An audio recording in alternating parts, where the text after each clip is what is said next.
let's do it. Good morning and welcome to the Portland City Council work session on the Portland Clean Energy Fund. I am calling to order this work session. It is 9:32 on Thursday, October 30th. As folks may recall, the City of Portland has for over 10 years now been moving toward more comprehensive goals around our climate action plan, which included the creation of the Portland Clean Energy Community Benefits Fund on the ballot in 2018. What started as a grant program for Portland community organizations engaging in climate and resilience work has grown and now includes a set of strategic programs as well as community partnerships and city investments, which are laid out in the PCEF Climate Investment Plan. That's a plan that is adopted every 5 years and occasionally includes tweaks in the interim, but generally holds as a series of investments over that 5-year period of time. The purpose of today's work session is for Council to hear more about PCEF and the strategic programs and community grants that are part of the current climate investment plan. We are starting today with a presentation from our BPS Director, Eric Engstrom, I believe. Oh, he is here, perfect. PCEF Program Manager, Sam Barrasso, and PCEF Partnership and Policy Manager, Jaime Valdez. Their presentation will provide background on PCEF and the current 5-year climate investment plan that guides our use of the current set of PCEF dollars. We will also hear from a few members of the PCEF committee in order for us to understand a little bit more about the work that committee does and how they interact with the work that we do. And then we will have time allotted for council discussion and questions. I know there have been a number of questions about the PCEF funds, how they're allocated, what is held in reserves and why. And that's an opportunity for us to all get on the same page about that work. I'm making sure I don't have other notes for the introduction, sorry. We are going to have a little under an hour for the initial presentation, and then an hour to 2 hours for our questions. So I am going to turn it over to Eric to kick us off. Thank you both, Eric and Sam, for being here today and for bringing your teams as well to help us get a little bit more background about the work that you do here. Thank you, Council President and Councilors. Good morning. My name, for the record, is Eric Engstrom. I'm the Director of the Bureau of Planning and Sustainability. Next slide, please. We've organized our presentation this morning into a couple parts. First, we're going to just give you a little bit of background and context. This will be material you've seen before. We'll go quickly there. We're then going to move to give an overview of the Climate Investment Plan, which, as the slide says, is for the period of 2024 through 2029, including both the strategic programs and community grants. We're going to then talk about the process that we're going through annually to fine-tune the investment plan each year. As you said, Council President, it's a 5-year plan, but there will be fine-tuning on an annual basis, and this is this council's first journey with that, as well as ours. We will also jump into a summary of the actual draft 2025 CIP amendments, and then take questions and discussion. And before Sam gets into the larger presentation, I just want to introduce, we have 3 PCEF committee members here with us today, sitting in the front row. Tracy Scott, who's the PCEF committee co-chair and director of energy programs at the Energy Trust of Oregon. D'Angelo Moaning, PCEF committee co-chair and workforce outreach manager at Espousal Strategies. And Faith Graham, vice president of strategy at Elevate. So I want to welcome them and then also invite Tracy Scott to share a few opening remarks on behalf of the committee. Should I sit here? I choose either chair, and if you can just introduce yourself for the record, that would be fantastic.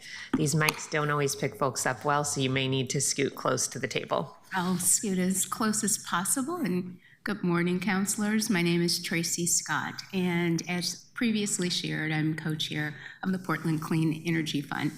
pardon me, on behalf of the Portland Clean Energy Fund Committee, we appreciate the opportunity to participate in this work session with you and provide an overview of how the Climate Investment Plan amendment process works, the committee's role, and why this independent, community-led approach is essential to the integrity and success of PCEF. The committee serves as a public oversight body that reviews data, including program performance and progress, engages in community voices, and ensures every funding recommendation honors the PCEF mandate. Our process includes staff analysis, public meetings, and formal votes to maintain transparency and accountability. When voters created PCEF, they envisioned a model driven by and rooted in community priorities. The committee works to ensure decisions are guided by equity, transparency, and lived experience, particularly for those most affected by climate change, to build lasting public confidence in our city's climate action. The Climate Investment Plan provides a structured, transparent framework that guides how PCEF allocates and manages public funds. This structure ensures clarity for council, the public, and manages public funds. The clarity for council, the public, and implementing partners so everyone understands the goals, criteria, and intended outcomes of each investment. It also allows for rigorous performance tracking, enabling staff and the committee to measure impact and make data-informed recommendations. So in closing, on behalf of the PCEF committee, thank you for your partnership and support.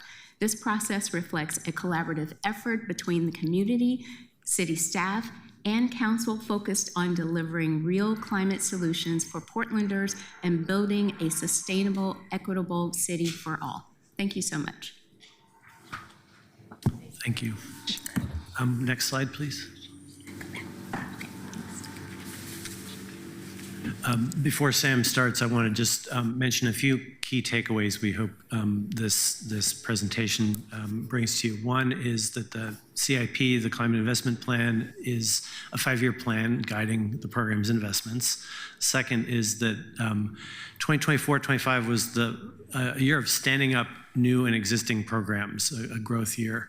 2025-26 will be scaling up those programs. So that speaks to the issue of what our spending rates are and where we are in the 5-year process. Finally, funds are fully allocated. In other words, the projected budget for the PCEF Benefits Fund is fully allocated through the CIP through 2029, but with an annual opportunity for us to review how that's going and update annually. Sam, you want to take it from here? All right. Thank you. All right, for the record, my name is Sam Brasso, Program Manager for the Portland Clean Energy Community Benefits Fund.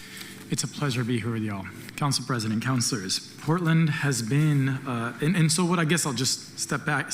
Before we move into this, I want to set the context for where we've been. It's important just to ground the program, its history, where we've been as we get into where we are now with the Climate Investment Plan, since, as you all know, we've been through quite a bit, we've made adjustments, and we're excited to be here with you all talking about that. So Portland has been a national leader in climate action since adopting its first climate plan in 1993. PCEF represents the city's latest climate innovation, where we're both reducing emissions and over time and addressing the immediate needs of Portlanders most affected by climate change. It's a model that unites climate action and equity in practice, not just in principle. So as we discuss PCEF today, it's really important to view it in the context of the city's broader climate framework. Portland's goals are clear. It's to cut emissions 50% below 1990 levels by 2030 and achieve net zero by 2050. PCEF is, at this point, an essential driver towards those targets, but it can't and shouldn't be the city's only tool. We won't reach those goals with just PCEF alone. That's just important to acknowledge. Achieving these goals will certainly require working on policies, alignment across bureaus, partners, and sectors citywide. My colleagues would be remiss if I did not say those things. Now, this timeline shows Portland's 3-decade commitment to climate leadership nationally, starting with the 1993 global warming reduction strategy I mentioned, and it was notably the first of its kind in the US. Since then, we've adopted numerous climate plans, building on each of them, building on the last, and PCEF is the most transformative step yet, providing stable, community-driven funding to accelerate progress towards that greener, fairer, and more resilient Portland. Now, looking ahead, your recently seated Climate and Sustainability Commission will lead the development of the next climate action plan, continuing that legacy, and we're eager to engage in that process. Now, here in this slide, I want to just really briefly speak to the core elements of PCEF that City Council enshrined in the city's code shortly after passage of the ballot measure. It included 3 parts, namely the funding mechanism itself, the program framework, and then ultimately the PCEF committee structure. Now, as we've moved and taken that community program from the very outset, I want to talk to the evolution, since we've certainly been on that journey, that evolution that I briefly sort of spoke to. First, as a program, we started with the heart of our work, community grants. It was the community's design, and it's where we built the foundation of PCEF. We focused on community-led climate action, we established trust, transparency, and ultimately systems for equitable grant making.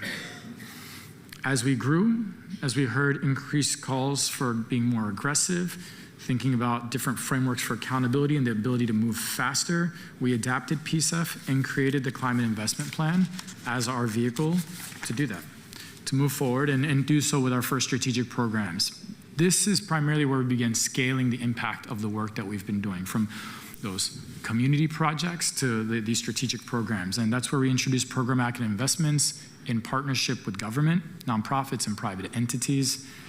We enabled coordination across these sectors, and that was really key to better leverage that institutional capacity that exists within our partners, the private sector, certainly the city. And some of the examples that have come out of that are things like PBOT's Transportation Wallet for All program, the Portland e-bike rebate program, our Equitable Tree Canopy program, and one of our earliest really strategic programs before we called them that, which is Cooling Portland, and so many others that we'll talk a little bit about today. And I'd say that last iteration of change for the program came with the Collaborating for Climate Action funding opportunity, where we've been driving even really larger collective impact. And this is where we brought forward collaborative investments to advance greater climate equity, bringing partners, again, from government, from nonprofits together into some substantive projects we'll acknowledge here shortly. And so with that, all of that ultimately sits within the Climate Investment Plan. You've heard a little bit about that. The plan itself is ultimately lays out our programmatic allocations for community grants or strategic programs. It's our core guiding document. It sets the stage, and it's really, in some ways, it's the structure so that as we work, as you all look to our work, as the public looks to our work, that there's clarity on what we're gonna do together. The plan's organized by funding areas. There's 2 main funding pathways in the plan. There's strategic programs where we drive the work, and then there's grants where the community is driving the work. We provide that oversight to it. And the CIP is updated annually.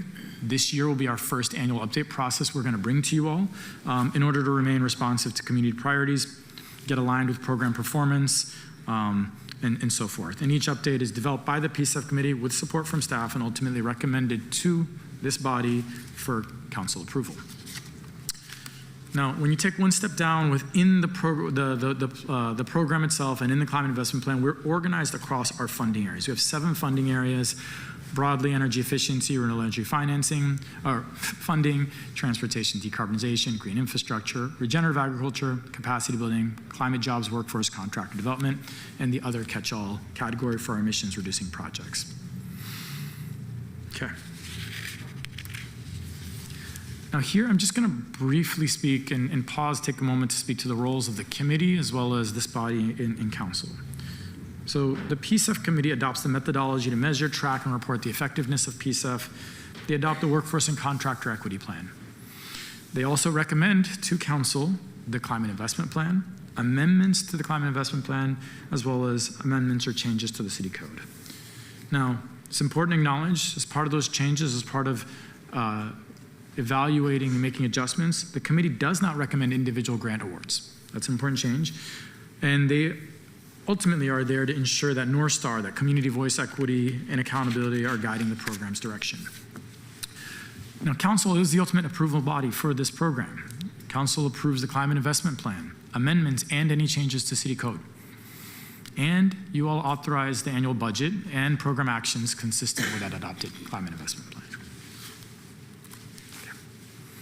So here I'm now going to walk us through the elements of what sits within the climate investment plan itself, starting with the overall timeline of the climate investment plan before I turn it over to colleagues to talk about the changes in our change process that we're working to bring so that we can bring amendments to you all early 2026. Now, the climate investment plan lays out a 5-year implementation horizon, providing structure and predictability for how we invest in climate and community outcomes. The plan was adopted by the prior city council in September 23 and amended in December 24. We update the plan annually to make sure funding levels and program design stay right-sized, responsive to program performance, community needs, and the available resources we have. And we generally expect major new initiatives and program expansions as part of the next 5-year climate investment plan so that we can build on lessons learned in this cycle. Our evaluations and lessons learned from current programs will certainly inform, and we expect them to inform how we design the next climate investment plan, and that planning for the next one will begin in earnest in the next 2 years so that we can ensure we have a smooth transition between the end of this plan and that one. So meaning that we want to know well before the end of this plan where we're going into the next plan. At a high level, the plan is again organized by funding areas, and what you see here is within each funding area, there's an allocation for community grants, which I'll detail in the next slides, as well as strategic programs. And it varies the makeup of strategic programs. As you look at transportation decarbonization on this slide, we've got a community grant allocation, and then we've got 8 strategic programs there, for instance, 2 of which are administered by us, and then 6 of which are administered by city bureaus. All right. Now, this was our first climate investment plan, and so understandably, it's important to note that each of our programs move through different stages and timelines depending on the project type and level of complexity. That'd be the case with any climate investment plan. It's more so the case here since we've been standing up many new programs. Now, capital projects such as streetcar acquisitions or major facility upgrades often span 2 to 5 years from concept to completion. Our program-based investments, some of those build on existing work and can scale quickly. That's been the case with many of our bureau projects that we've taken on, while others represent entirely new initiatives that take time to design and stand up. For new programs that are externally facing, so essentially those that are maybe offering a product or a service to community, those typically take 24 months to reach full implementation where funds are flowing and measurable outcomes begin, because we go through design, RFP and contracting, program development, launch, etc. And through all these efforts, we remain committed to intentional design, authentic community engagement, and partnerships and long-term impact, ensuring that the programs are built to last and deliver meaningful results. This slide gives a little bit further of an illustration of some of those timelines, and what you see in this diagram is a sample timeline for a handful of our programs and projects. So what you've got here in the top 2 are really programs. This is our Building Energy Efficiency Grant Program. That's a program with Prosper Portland, followed by our e-bike rebate program. That's a program that we administer. Programs are really continuous efforts where our capital projects, which are the bottom 3 in this diagram, those are reflecting things that are more time-bound.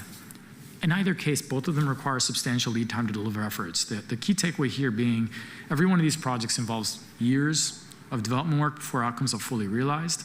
When we launch a program or project, we're making long-term commitments that often span that 5-year period. They involve complex stages: design, pre-development, procurement, development, construction, pilots, soft launches, implementation.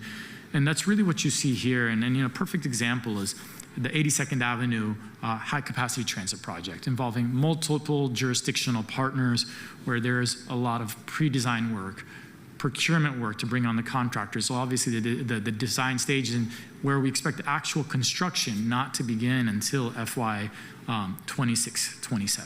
So it just gives you sort of a sense, and then that construction, or FY 27-28, and ultimately the commissioning towards the end of the CIP period for that project. It just gives you that sense. Because in many instances, we make these commitments early on to set these projects on these paths to get to these meaningful results. This diagram here just gives an overall funding breakdown across our funding areas, well, you're going to see several diagrams that break down our funding based on different parameters. This shows it by our funding areas. And what's really important here is that the majority of our investments, 51%, are focused on energy efficiency and renewable energy, which is generally focused on our buildings, our homes, apartments, school buildings, commercial buildings, and so forth, followed by smaller but similar investments in transportation, decarbonization, green infrastructure, and then our other funding areas. Now, here in the next slides, I'm going to talk about each of those funding areas, conceptually give you a sense for some of the programs, not all, that are in there, so you can get a sense for what's working within that and encourage, obviously, the discussion to dig into these afterwards. In our energy efficiency, renewable energy portfolio, we've got about $156 million allocation set aside for our community grants annual cycle. And then here we're highlighting about 4 strategic programs. First of which is our program with Housing Bureau to invest in new multifamily affordable housing, making sure that every affordable housing project we develop is greener, more efficient for the life of that building. We're investing in single family homes, so making sure that folks can retrofit, stay in their homes, stay comfortable, and make sure they're addressing deferred maintenance. We're investing in small commercial buildings in SB4, that Building Energy Efficiency Grant Program through Prosper Portland. And last but not least on the slide, our energy-friendly public schools program. That's about a $120 million investment into the 7 public school districts within the city of Portland boundaries. Within our transportation decarbonization funding area, we have a community grant allocation, about $59 million, and then similarly a handful of programs here. The e-bike rebate program that we administer, a reputable clean transportation access program, that's the Transportation Wallet for All, that's administered by PBOT. We've got our increasing city electric vehicle and charging infrastructure that directly supports the Bureau of Fleet and Facilities, as well as our active transportation small capital projects. So that's a direct investment into PBOT, into the sidewalks, bike and pedestrian improvements, and then several additional awards through our Collaborating for Climate Action funding opportunity. Green infrastructure. This includes about $8 million allocation to our community grants and a range of investments across city bureaus to do this work. In Bureau of Environmental Services, to the tune of $75 million. Within the Urban Forestry Division at Portland Parks and Recreation, to the tune of about $110 million. And that's for planting both new trees and maintaining and establishing existing street trees, as well as doing some private property tree work as well. Regenerative agriculture. This is oftentimes where you see a lot of the heart of our work and community showing up. This is where we often have some of the wonderful. I mean, these are projects we'd be incredibly excited to take you out to see because there's a lot of community, a lot of joy in these projects. But there's about a $24 million allocation here through our community grants, as well as one strategic program focused on expanding access to urban farming opportunities. Workforce development primarily occurs through our community grants, where we provide that grant funding to community-based organizations to do job training, contractor development, pre-apprenticeship support, as well as youth climate exposure. And then we have sub-allocations across some of our programs so that when we administer a strategic program, there's a clear expectation and a handful of them for that workforce development. Capacity building. That's an important element. We've got our mini grants program as well as one strategic program focused on that. And then really in the next set of slides, I'm going to talk about how that all comes together in the community grants program. So I spoke to how those cut across our different funding areas. The community grants program is an important program. Again, it's the heart of PCEF. It is our annual funding cycles where we've awarded over $220 million to date for 180 projects. We also have mini grants as part of this, which are more quarterly funding opportunities to small, responsive, time-sensitive needs. And in the current cycle, which we'll talk in the next slides, we're going to be granting up to about $67 million with an expectation of, in this climate investment plan, about 3 additional rounds through June of 2029. Should have probably taken a pause as we got to community grants, but I'm going to keep us moving. We've got some decks here, so I'll just keep moving through this. But our community grants, and it's just an important to make that distinction known. So it is such an important program. We've got, the purpose here is to invest in community-led projects that reduce greenhouse gas emissions and advance economic, social, and climate justice. This is primarily open to nonprofit organizations. Projects have to be within the city boundaries. Workforce is a little broader. In total, the funding amount in the climate investment plan is $300 million. Again, this current cycle is $67 million. We're working through that process. We are currently in the scoring stage where we're gearing up for making recommendations ultimately to the city administrator for later this fall. Similar, this touches across all our funding areas which we've teed up, but we are able to fund both planning grants and implementation grants so that we both get to seed projects so they can do their energy assessments, their evaluations, and they ultimately come back to us in future rounds to do their implementation grants. As you think about our community grants program, the important thing to note here, it's an annual cycle. It takes a lot of effort. What you'll see in the next slide is just some of that effort. We go through multiple stages of application review, scoring, and ultimately bringing together scoring panels. And you see some numbers here to the right side of the diagram, but involves a range and hundreds of hours of review going through those phases, ultimately resulting in about over 1,100 hours of scoring panels, where we convene about 19 scoring panels. In this current round, sometimes it's 20, sometimes it's 21 to evaluate all the applications as they move through the stages. And so with that, before we turn it over and begin talking about the current update process, the review process, where we're at, and give you that sense of the budget, the status, et cetera, I want to just give you this overview of how the program and the climate investment plan is cut across when we think about different implementing partners. Now, of that $1.6 billion, about $740 million is being implemented by city bureaus. $363 million is being implemented through grants to community-based organization. About $311 million is being implemented through contracts that we administer. You'll hear more about those. And ultimately, we have our public schools, about $120 million, in TriMet, about $55.5 million. And so now with that, I would like to just, it's important because this annual review process is something of a long work in progress to get here, to figure out how we do this, how we bring updates to you all annually. And so I'd like to bring up Co-Chair D'Angelo Moaning to speak to the thinking, the framing behind that before our staff will walk you through the rest of the process and then the actual amendments that will come before you all later this January. Welcome. Thank you so much. Just a reminder to please introduce yourself for the record, and then feel free to jump right in. Thank you, City Council, Council President. For the record, my name is D'Angelo Moaning. I serve as the co-chair of the PCEF committee alongside Tracy Scott, who you heard from previously, and I served on the Climate Investment Plan Subcommittee alongside Robin Wang and Faith Graham, Faith of which you will hear from later during this presentation. In my 33 years in this city, this is the first time that I've come before City Council, so I'd like to show gratitude and appreciation for this moment and for the opportunity to speak to you all about the Climate Investment Plan and the process that we have performed.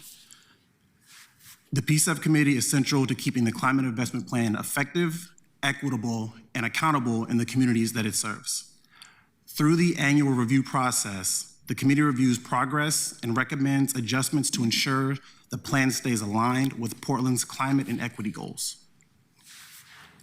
This process was developed and championed by PCEF committee members, past and present, to ensure that PCEF priority populations most impacted by climate injustices, are prioritized during the allocation process.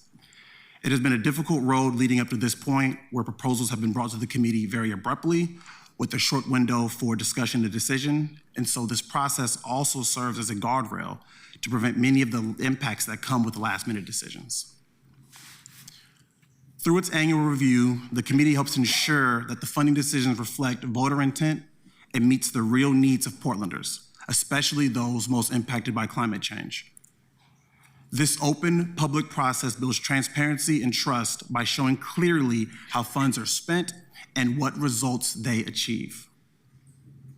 The annual review process creates a structured way to measure progress, learn from results, and make timely adjustments. As climate, housing, and economic conditions are rapidly changing, the committee's oversight allows PCEF to pivot and redirect resources where they can make the greatest impact while also maintaining fiscal and programmatic integrity. This structure is essential to public trust. It lets Portlanders see where funds are going, what outcomes they're driving, and how decisions are made. And as conditions change, PCEF must remain agile and responsive to evolving community needs. The CIP amendment process ensures that the plan remains responsive and impactful. It allows PCEF to recalibrate and shift resources where they're needed most while staying true to its established framework. This process enables quick adaptation to changing circumstances, from supply chain disruptions to extreme weather events and new opportunities for action. It's a transparent, flexible mechanism that keeps PCEF investments effective and aligned with the city's climate and community priorities. By learning from program results year over year, PCEF can pivot and respond to emerging needs while staying true to its core values. It shows that Portlanders can lead with both urgency and integrity, with purpose and not rigidity. And in closing, this structure and process are designed to give Portlanders confidence that PCEF manages public funds responsibly, remains accountable to community priorities, and stays responsive to the evolving challenges of climate change. And with that, I would like to turn it over to James Valdez. Thank you. All right, thank you. Good to be with you all today, Council President, members of Council. My name is James Valdez, and I work on the PCEF program as Strategic Partnerships and Policy Manager. And today, I'll first talk through the framework and process that we've engaged in over the past few months to come forward with the subcommittee's work on the draft CIP amendment before going into some of the details and the actual content of that draft amendment that is out for public comment right now. So next slide. So you actually already saw this slide, but just to reground ourselves in where we're at in this moment in context of the larger CIP, we are in the second fiscal year of the 5-year climate investment plan. And as Director Engstrom mentioned, there's still a lot of the ramp up of different programs, both within the city as well as our programs and elements of the CIP that are administered by PCEF staff. And so we really are looking to have this annual CIP amendment process as a way to refine and right-size programs to be able to respond to needs that emerge. But really what you'll see in this annual CIP is it's largely technical changes, scope adjustments, and the learnings that we've had over the last year of engagement and ramp up of those programs. So I'll go through the next slide here. Over the last few months, as D'Angelo mentioned, we've been working with a 3-person subcommittee of the larger committee consisting of Faith and D'Angelo as well as Robin Wang. And I'll walk you through the steps that we've taken with the subcommittee in helping them develop this recommendation. So the first was really an assessment of the status and the funding expenditures of the different programs within the CIP and the grant programs, and to really just understand the launch and phases of the different programs in the CIP, which consists in total of 37 strategic programs, as well as the Collaborating for Climate Action program, which is 7 grants, as well as a much larger community grants. Then the second step is evaluating projected revenue or budget, and I'll just share it here. There's no additional projected new revenue into the clean energy surcharge over the 5-year period of the climate investment plan. And Sam will talk a little bit more about that later. Then the committee worked to evaluate selected programs, to look at those that had data behind them, that had performance reporting, and to be able to evaluate which ones to dive a little bit deeper into.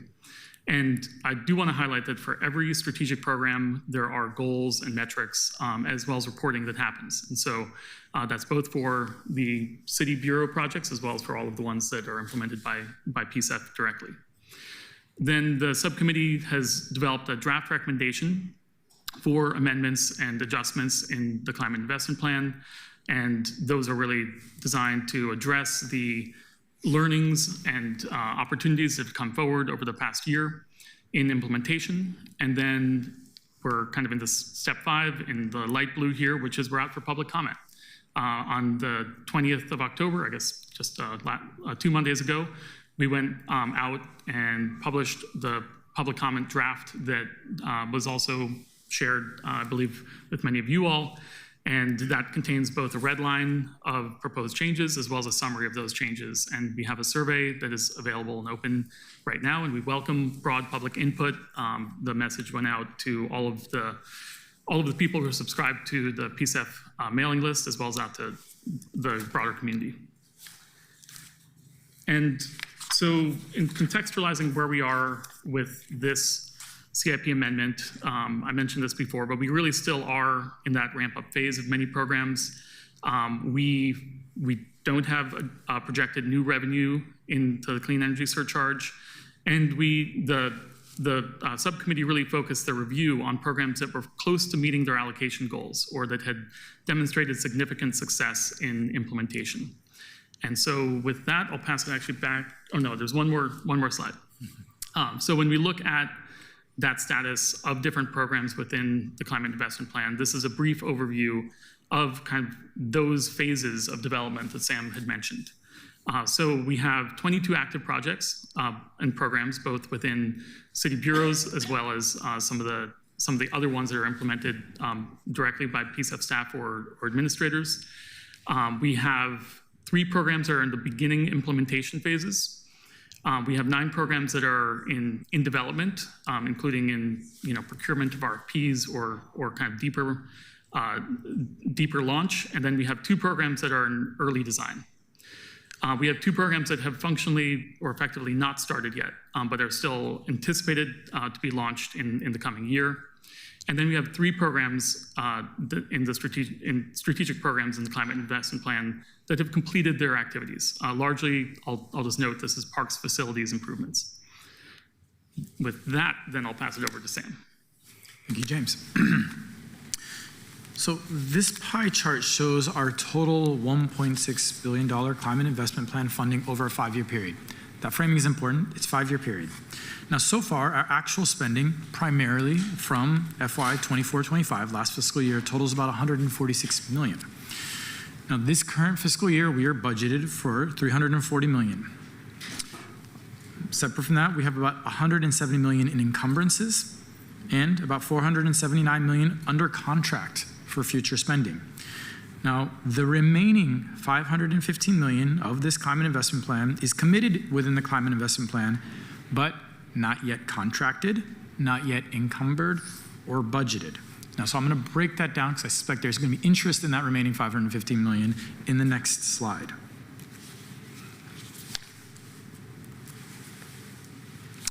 Now, of that remaining $550 million, and what it speaks to is for the bureaus, which you primarily see in this pie chart to the right side, it's about most of that, the left side of the pie chart, it reflects the future funding in the climate investment plan that's heading to, and the largest recipients would be Portland Parks and Recreation, about $67 million, PBOT, about $101 million remaining over the next 5 years of the CIP, Portland Housing Bureau, about $59 million, followed by, and I missed the order, but Bureau of Environmental Services, Prosper Portland, and so forth. Now, the community grants are also captured here. Remember, the community grants is an annual cycle, so we've got 3 more cycles in this CIP remaining, and there's about $132 million in the next fiscal years, as well as our PCEF administered strategic programs that are not yet under contract, about $49 million. So that's what comprises that remaining $515 million in allocations.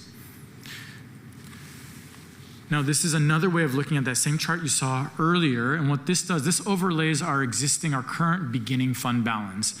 And what you see is the current fund balance certainly covers what's budgeted for this fiscal year, that $340 million. It covers what's been encumbered, as well as it covers the remaining contracted spend to the tune of about 48%. And so it's to acknowledge that in order to cover the remaining contracts or the committed allocations, those future revenues that are going to be coming into the surcharge are key. So just want to frame that so that I know that question around the fund balance in context to the current budget, our encumbrances and contracts is always the question mark, and I try to provide that overlay here. Okay. And so last, before I turn it back over to James and we talk about the actual amendments ahead before you all, is this just want to give a snapshot of our version 1 of our PCEF dashboard. This provides an overview of some of the key metrics and outcomes around our broken down by our funding area. Now, this, important to note, was developed focused on our community grants. We're continuing to build this out and refine this for our strategic programs, and part of that is figuring out the quarterly reporting we're getting from our bureau partners, understanding how we do that quantification and have that ultimately feed into our database.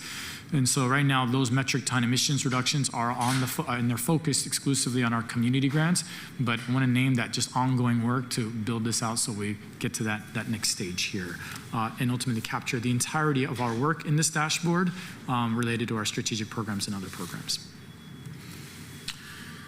And here, just a summary of our council process and engagement as we talk about, again, this update process, is that, again, as James had noted, the public comment period is currently open. It closes on November 5th.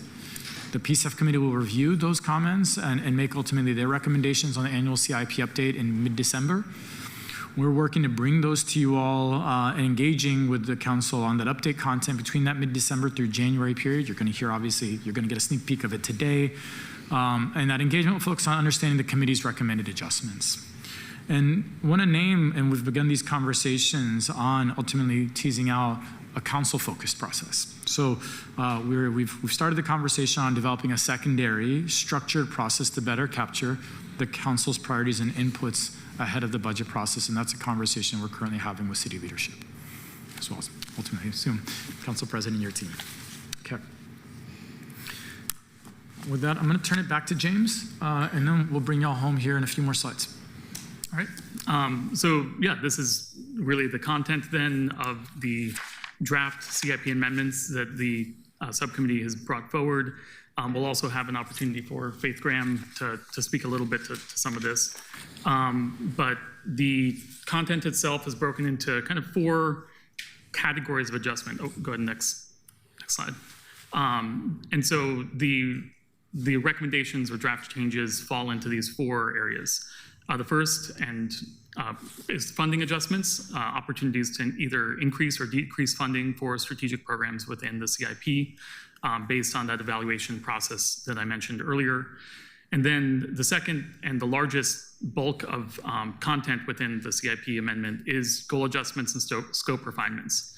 As I mentioned, there are goals for each of the strategic programs and a scope of work of that kind of eligible uses of funds within each strategic program. And so this provides clarity, incorporates the lessons learned from past year of engagement in launching those programs, and helps us be able to monitor and track those as we go forward into the CIP. And then there are some technical changes, really just correcting inaccuracies. The CIP itself is a document that is close to 100 pages, and so there are some pieces there that needed revision as we reviewed them.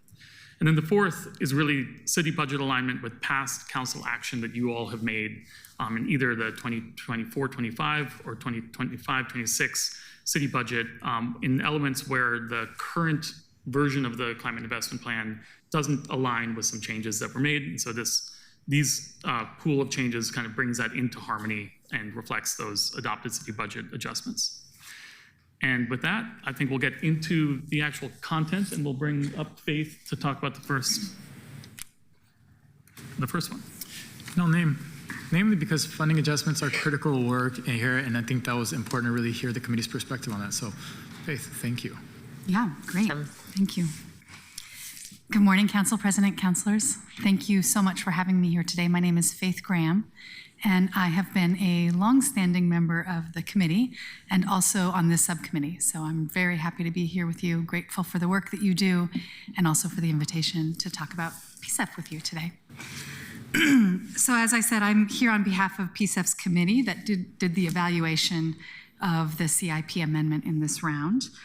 I wanted to share both our analysis and the intent behind the recommendation of funding reallocation to Strategic Program 1, and that is the clean energy in new regulated multifamily affordable housing. So why were we interested in this particular program and looking at a potential funding reallocation? When the opportunity arose to put inactive funds to use, this program in particular clearly stood out.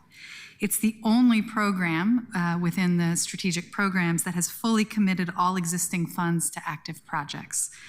It met or exceeded its goals that were originally set forth, and it has an established and proven and efficient pathway to deploy the additional funding quickly.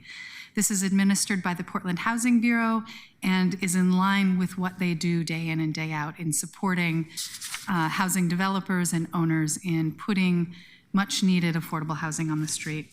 In short, Strategic Program 1 is performing exceptionally well and ready to do more. With its original $63.7 million in funding, the Portland Housing Bureau supported 25 new affordable housing projects and created more than 2,700 energy efficient homes. The investments in the energy efficiency from PCEF dollars average about $22,000 per unit and have supported all those specific kind of measures, including insulation, high efficiency, HVAC, Energy Star appliances, and solar installations. The result is that housing is cleaner, healthier, and more affordable for Portland residents while advancing the city's climate goals. Kind of the perfect sweet spot. I wanted to share a couple of examples that I'm sure you know about. The Julia West House in downtown provides 89 homes for seniors exiting homelessness, offering stable, efficient housing, and it was supported by PCEF funds. Another example is the Alder 9 project in Buckman, which includes 159 affordable all-electric units that was completed this month, directly lowering energy costs for its residents. These projects represent what PCEF was designed to accomplish, clean energy solutions that directly improve people's lives. The demand for affordable housing, as you all are very aware of, continues to exceed the available supply. Rising construction costs are often a pressure when developing new affordable housing, but that is particularly so now. And with that rising construction costs, developers and owners often remove the energy efficiency features called value engineering that keep housing sustainable and affordable in the long term. These PCEF dollars are able to avoid that value engineering. As a committee, we see this as a critical opportunity. Investing in efficiency now will ensure lower lifetime energy costs, greater resilience, and reduced emissions across our city. For these reasons, we anticipate recommending a $15 million reallocation to SP1. This investment would support approximately 580 additional affordable housing homes and focus on projects that are ready to move forward and can deliver immediate, measurable community benefits. These are homes that will get built, and with the efficiency measures that PCEF could support, it means that we're not kicking the can down the road on bringing that affordability and the climate goals to those homes.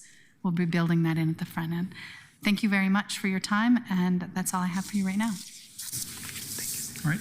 Thank you, Faith. And then I'll speak to the decrease that the committee proposes, which is a decrease of $15 million in Strategic Program 13 from $35 million to $20 million. And this is a program that within the Climate Investment Plan envisions opportunities for financing for commercial use of electric vehicles, as well as for ride-hailing vehicles for drivers of taxis, Lyft, or Uber. As we, as staff, have been building up lots of other programs, this is one that admittedly has not, due to staff capacity, been launched yet.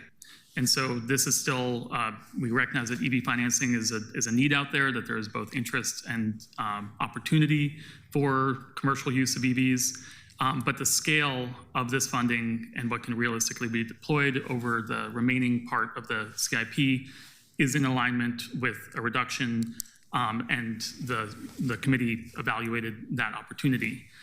So this reduction helps, to be able to balance that. And also, I will acknowledge that there's been a lot of changes in the EV landscape, including over the last few months. Go ahead and go to the next slide. So the bulk of changes in the CIP amendment draft are really related to goal adjustments as well as scope refinements. And so goal adjustments are those elements of metrics that different strategic programs are intended to meet. And then scope refinements largely pertain to the eligible use of funds within a strategic program. So I'll briefly walk through these here. One of them is Strategic Program 7, the Peabody Equitable Clean Transportation Access, which really consists of two major programs that Peabody manages and runs for the community. The first is the Transportation Wallet Access for All, and the second is the Bike Down for All program.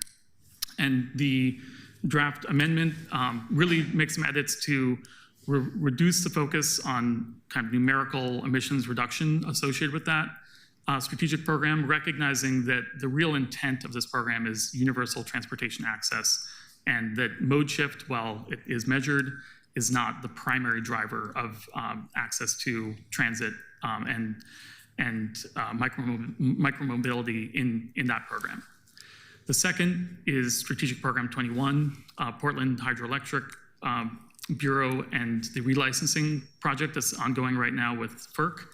And this simply adds some goals specific to the individual milestones of that FERC relicensing rather than just the end result of having a license at the end of the 5-year period.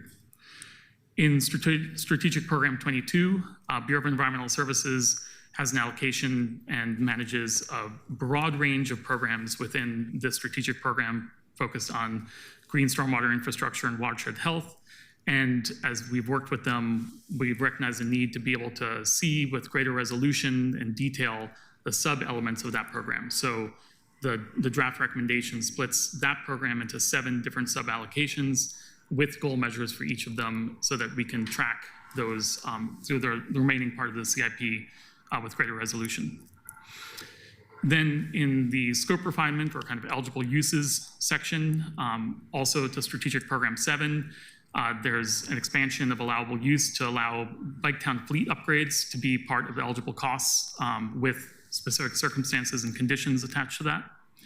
In Strategic Program 14, the fairly broad and flexible access to fair and flexible capital, this broadens the scope of that program and really reflects both current needs and opportunities and creates specific allocations for both the consumer financing product as well as Prosper Portland programs, including office to residential conversion and an anchor destination program.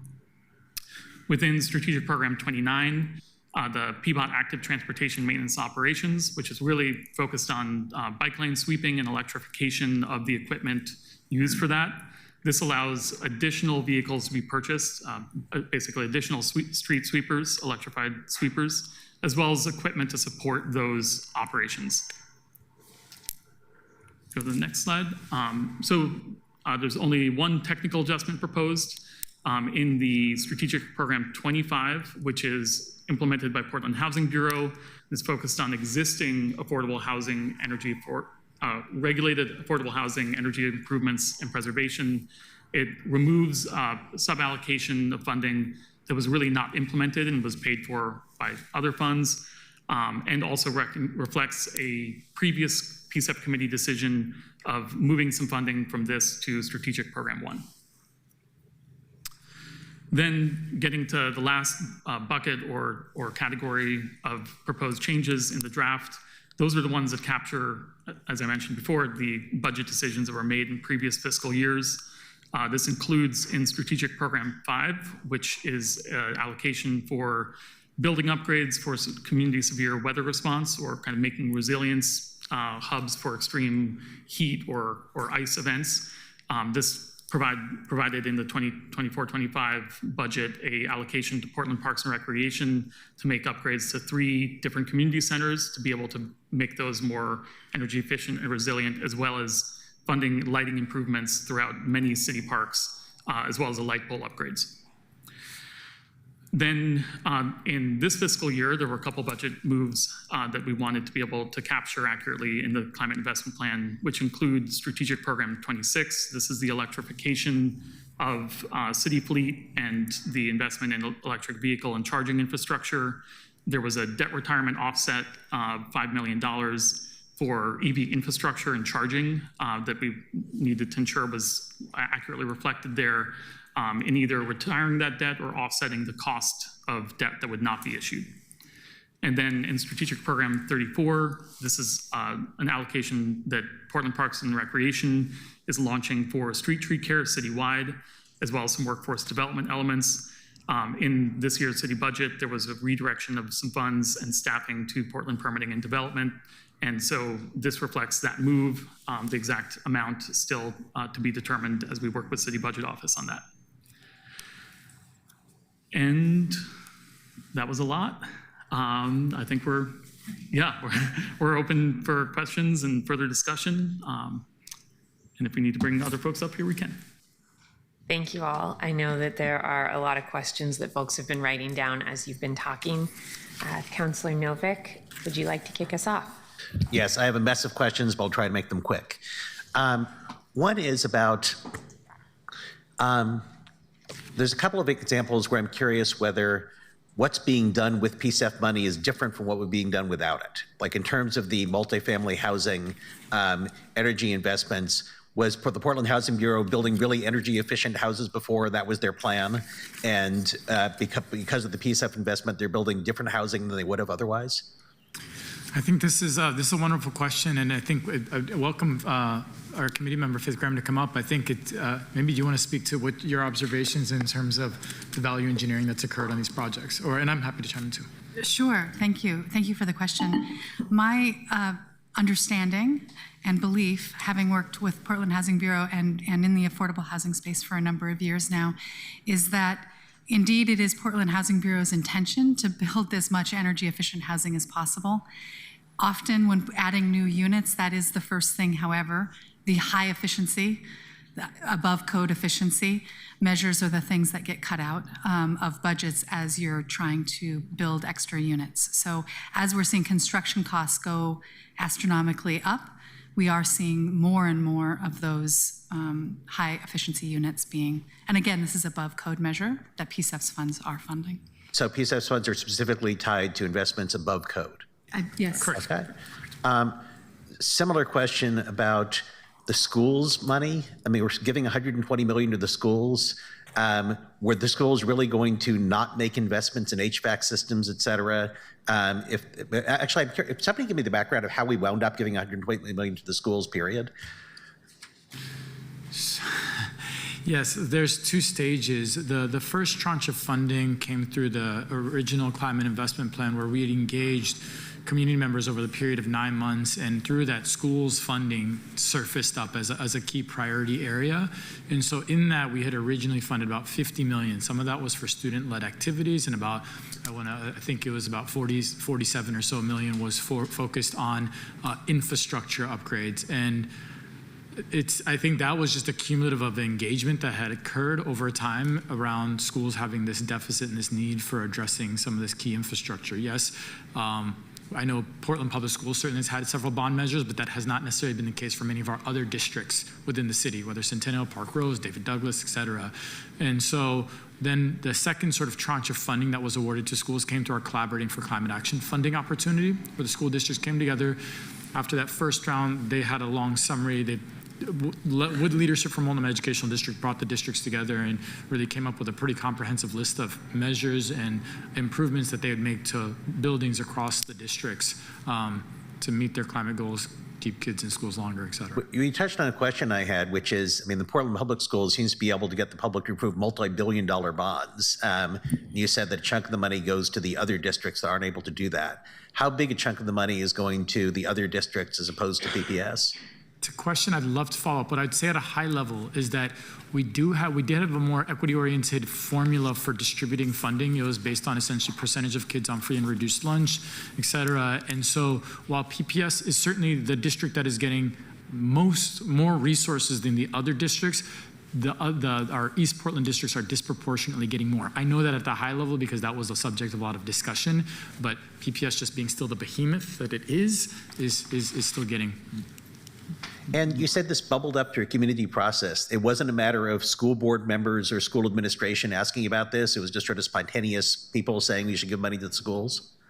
Oh, I almost I want to go back to the recesses of my memory of that process, but no, that's correct. I think that for a long time leading, as we implemented the early parts of the program, the community-oriented framing of the program, we'd fairly heard consistently where there's school districts, PTAs, others saying, how can we access PCEF resources? And at that point, we were really focused on nonprofit organizations. That was the primary avenue. And so when we created the CIP process, that was a clear calling that came up. And we then did actively bring together the districts to say, okay, if we were going to do something here, how do we make it make sense? Was there any engagement with PPS saying, why can't you pay for this stuff with all these bonds you do? I think that's a good question, not a question that I maybe explicitly, but I hear the question. That was an explicit question that we asked as staff. One of your big categories on your implementer slide, which I thought was very useful, was RFPs for 7 strategic programs. And that, unlike the others, that doesn't identify what the implementer is. It doesn't say the city, community grants, what. Can you quickly go through what that means? Yeah. Who the implementer actually is expected to be? These are situations, and this is a really wonderful example where we're able to leverage and tap into the private market capacity, where we work with our procurement department to put out essentially RFPs for administrators, where we're putting out requests for proposals where we say we want to bring in an external administrator, not the city, not us directly as PCEF staff, to administer programming. Good examples of that we've recently awarded. We have Evergreen Energy as a group that's administering our single-family home program. They're an administrator that administers typically many utility programs, and so they're going to be administering one of our programs. That's a $140 million program. We've got Resource Innovations Group as an administrator. We recently awarded a contract to administer our e-bike rebate program, and so these are for programs that there's a lot of tremendous community interest. We wanted to structure the program. We, as staff, weren't going to directly administer, but we were going to bring on contractors to do so. So that's what that bucket of resources are for. How does lighting improvement in the parks relate to climate and equity goals? I think this is certainly at base level, we have plenty of plenty of lights within the park system that are operating on still halogen lights, and we're getting them to move into LED lighting. So there is just base level, yes, there is that efficiency upgrade. Yes, as part of those projects, in many instances, we took on more of the infrastructure as well and got some into the deferred maintenance. But at a baseline level, it's just getting lighting over from these high energy halogen lights to LED lights. I thought parks decided to do that years and years ago, like before PCEF. I'm sure, city streetlights, that's a portion of some of the work that's happened on a lot of city streetlights. I would have to turn back to colleagues to get to the extent of whether that's happened. I will acknowledge that's not universal. Like that project and that investment is not universal across the parks. It was certainly focused on some of these historic old lights that we have in the parks. But I'd have to follow up with our colleagues to get more information there. So a number of months ago, the mayor suddenly announced that he was going to take $15 million of PCEF money and use it for office to residential conversions, which I'm sure prompted a number of us in the council to say, hey, do I get $15 million in PCEF too? So that it's given in a context where most of the money is allocated to something or other. How did the mayor get the idea that he could take $15 million off the top? That was within strategic program, I believe, 14, and that is a program that has the fair and flexible capital allocation. It has flexibility for the administration to make decisions about how to allocate money, and so that's where that is coming from. It's not taking from a different program, it's making a decision within an existing program. And how big is that program, the access to flexible, fair, affordable capital? It's $45 million. Okay. It's notable. When you look across the climate investment plan, and we've shared this, but for the rest of the council members, many of our programs are fairly prescriptive. We say we're going to target 600 households that are between up to 80% area median income, 300 households between 80 to 120. We're fairly prescriptive on many of our programs.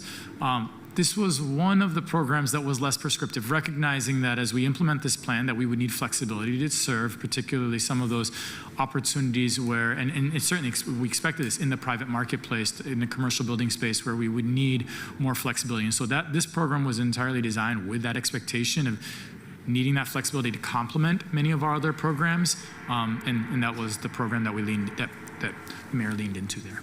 So if this access to flexible capital program didn't exist, it would have required like a revision of the CIP for the mayor to say, I want 15 million for this particular purpose. Correct. Okay. I think that those were most of my questions. No, I had one more. 41 million for the Cutter Garage and related things. What's that about? And what does that have to do with climate change? Yeah, this came through the Collaborating for Climate Action funding opportunity. It's really a three-part project. I'll turn it over to my colleague James to briefly describe it. Maybe I'll just go ahead and turn it to James. Yeah, thank you, Councilor Novick. So this is a program or project really that came forward through Collaborating for Climate Action through that competitive grant solicitation that happened in 2024, or I'm sorry, yeah. And really consists of three different parts. One is the upgrades and move to Cutter Garage and the electrification infrastructure needed to make that really a new, maintenance and repair and operations hub focused on an electric fleet rather than the current Kirby Garage, which is mostly gas and diesel servicing the fleet. And so that requires both infrastructure upgrades as well as there are to allow for all the charging needed, as well as HVAC upgrades and making that whole facility as efficient as possible. So that's one part of that allocation. The other part is making energy efficiency improvements at other city facilities that Bureau of Fleet and Facilities manages, and developing a scope of work and doing lighting, HVAC, insulation upgrades to a suite of facilities that they're still in the process of scoping. And then the third is an allocation of their community partner, Portland Community College and Portland Community College Foundation, which is focused on a few different elements of workforce development and building kind of the next generation of workers really in these trades, both for electric vehicle technicians as well as building operations and maintenance folks, to be able to have both a broader pipeline for that workforce development throughout the entire community, as well as also over time to serve the city of Portland's workforce needs. And so there's really three elements, but Cutter Garage and the city fleet kind of moving to there is a large component. And that program is allowing PCC to essentially get into the business of training electric vehicle mechanics? Correct, yeah. They're building a whole new curriculum around that. So, is the PCEF money in the new garage really specifically tied to electrification, or is it mostly just, we want to help out the city pay for the new garage, and it would have been electric anyway, because we made a separate decision to electrify the fleet? It's tied to proportional amount of the garage's functions that are focused on electric vehicles. And so that's kind of the approach and framework that's being used. All right. Thank you. Thank you, Councillor. Councillor Dunphy. Thank you. I also have a number of questions, and I'll try to get through them quick, colleagues. I apologize. No surprise, many of my questions will be East Portland focused. But my first question is, looking at the goal adjustments component of what's coming as an amendment, are the goals that are set for this outcome-based, or are they upfront goals? Meaning, are we setting categories for which to set our goals and then setting those goals, or are these focused on tangible reductions in carbon emissions or tangible reductions in cost, or how do we set goals? I would say it's generally outcomes based. Okay. It is about emissions reductions. It is about cost savings. Because of there's 37 programs in there, so the goals are certainly variable. In some instances, we want to make sure that we're saving businesses at least 20% on their energy bills. But then there's some areas where you see, as we've gone through, we've realized the goals aren't quite the right goals. And that really is that's a good example, for instance, instance, where we talk about transportation wallet, or Bike Town, where the focus of that is really providing more equitable access to clean transportation. It's about reinforcing a system, but we don't have emissions reductions that are happening. We're strengthening a system, but we're not getting people out of internal combustion engine vehicles and cars into EVs, because these are folks that are now just getting better access to moving around the community. So it varies, but generally speaking, outcomes-based. And I'll look to James to see if you have anything else to add, but generally speaking, outcomes-based. Yeah, I will just say that, for the goals, a lot of that is based on both the energy savings, carbon metrics, but also number of people served, the number of homes improved, kind of the community benefit element of it. And so for each program has kind of a different flavor of goals based on the type of work that is being done in that program.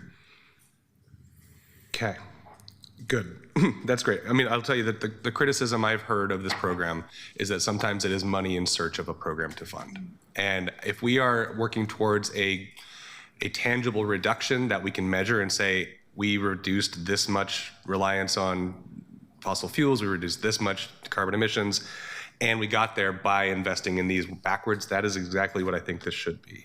To that end, within the pot of dollars that went to community groups through nonprofit groups, my team was given a briefing earlier this year and demonstrated that the investment in District 1 is less than half the District 2, still less than half District 3. Partially that's because we don't have as many nonprofits. Is there any effort to try and ensure that either the citywide goals or citywide investments are disproportionately being spent in District 1, where the highest need is and the highest concentration of poverty is? It's a point that you've made there, Councillor Dunphy, that we've been watching for quite a while. And starting from our very early community grant rounds and seeing just where the nonprofit capacity existed. It was in many ways what reinforced some of the shifts and the pivot to our strategic programs, where we can be more directive of those. And Cooling Portland is a perfect example of an early strategic program, before we called it that, where disproportionately we are actually distributing our cooling units in District 1. And so that is similarly what we expect for many of our other strategic programs. We are targeting, we're standing them up now. We expect that to be the case for our Transportation Wallet for All program and a handful of others. And so that's work that as we roll out more of these strategic programs, that we absolutely are expecting and working to make sure that balance is coming into balance. Okay. That's particularly in the programs that we're managing through those private RFPs, where we've hired an administrator, we've built in language to their contracts and their expectations that relate to getting that equity outcome across geographies.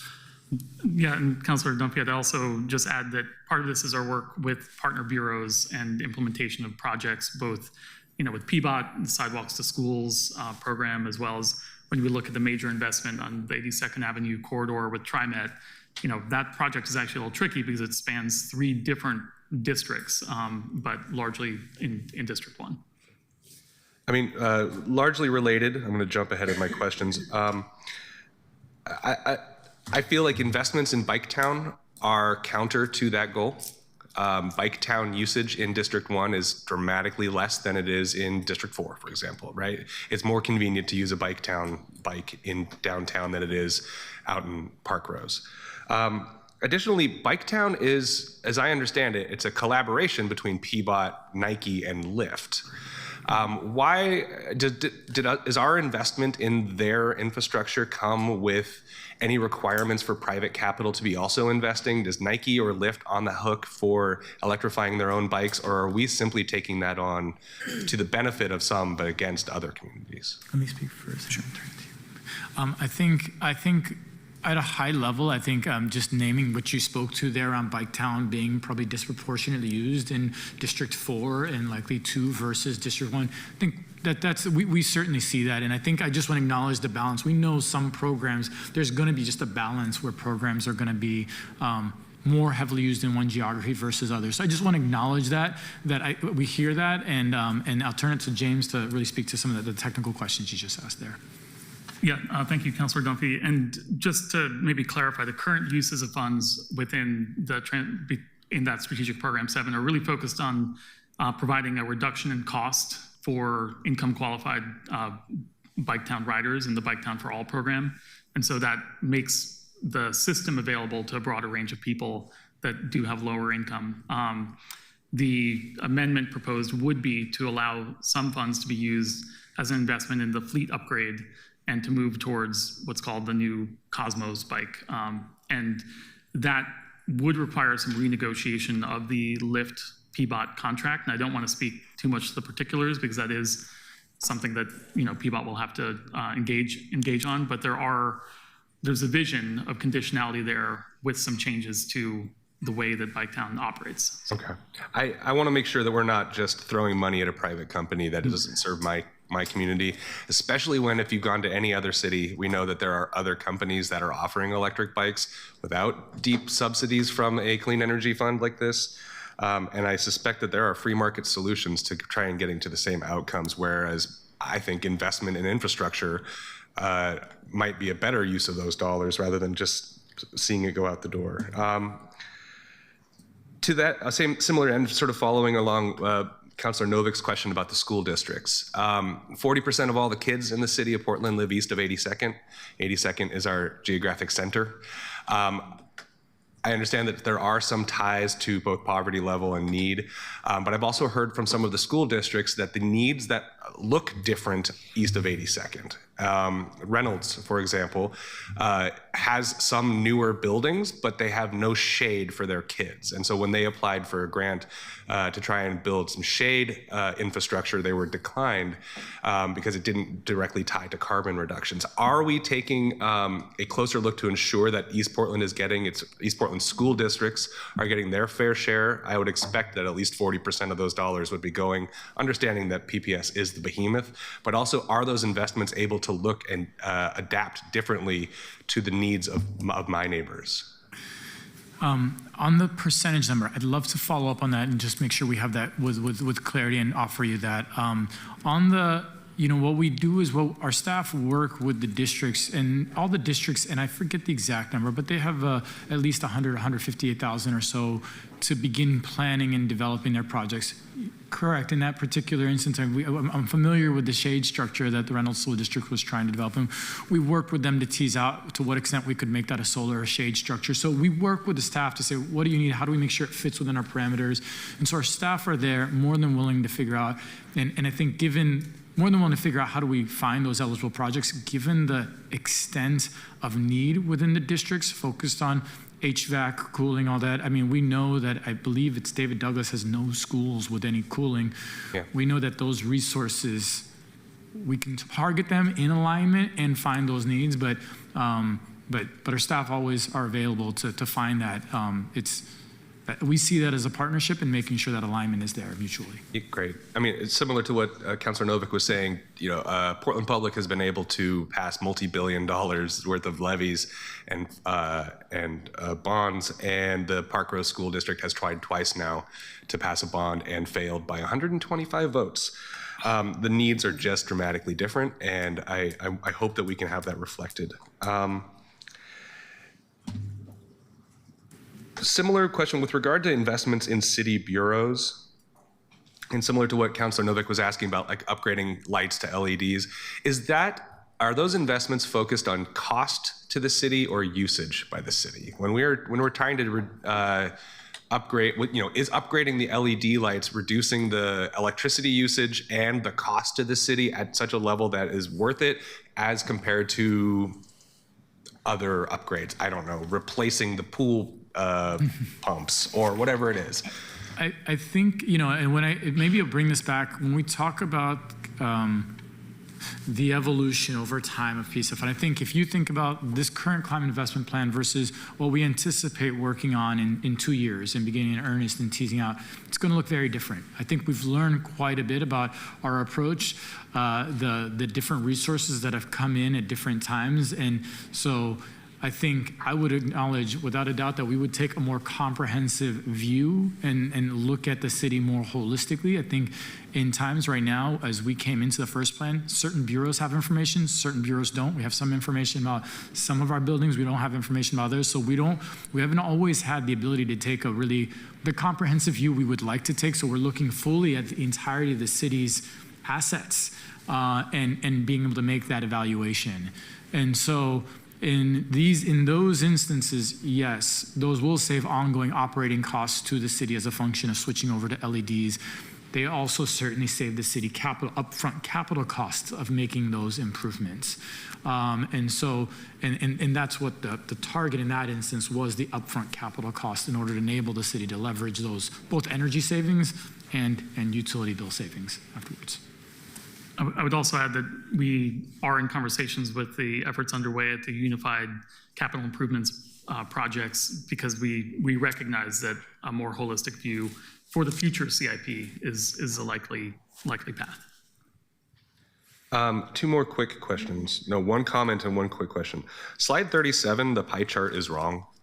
It said one section was 10% and another section was 30%, and they were roughly the same size. Just for the future.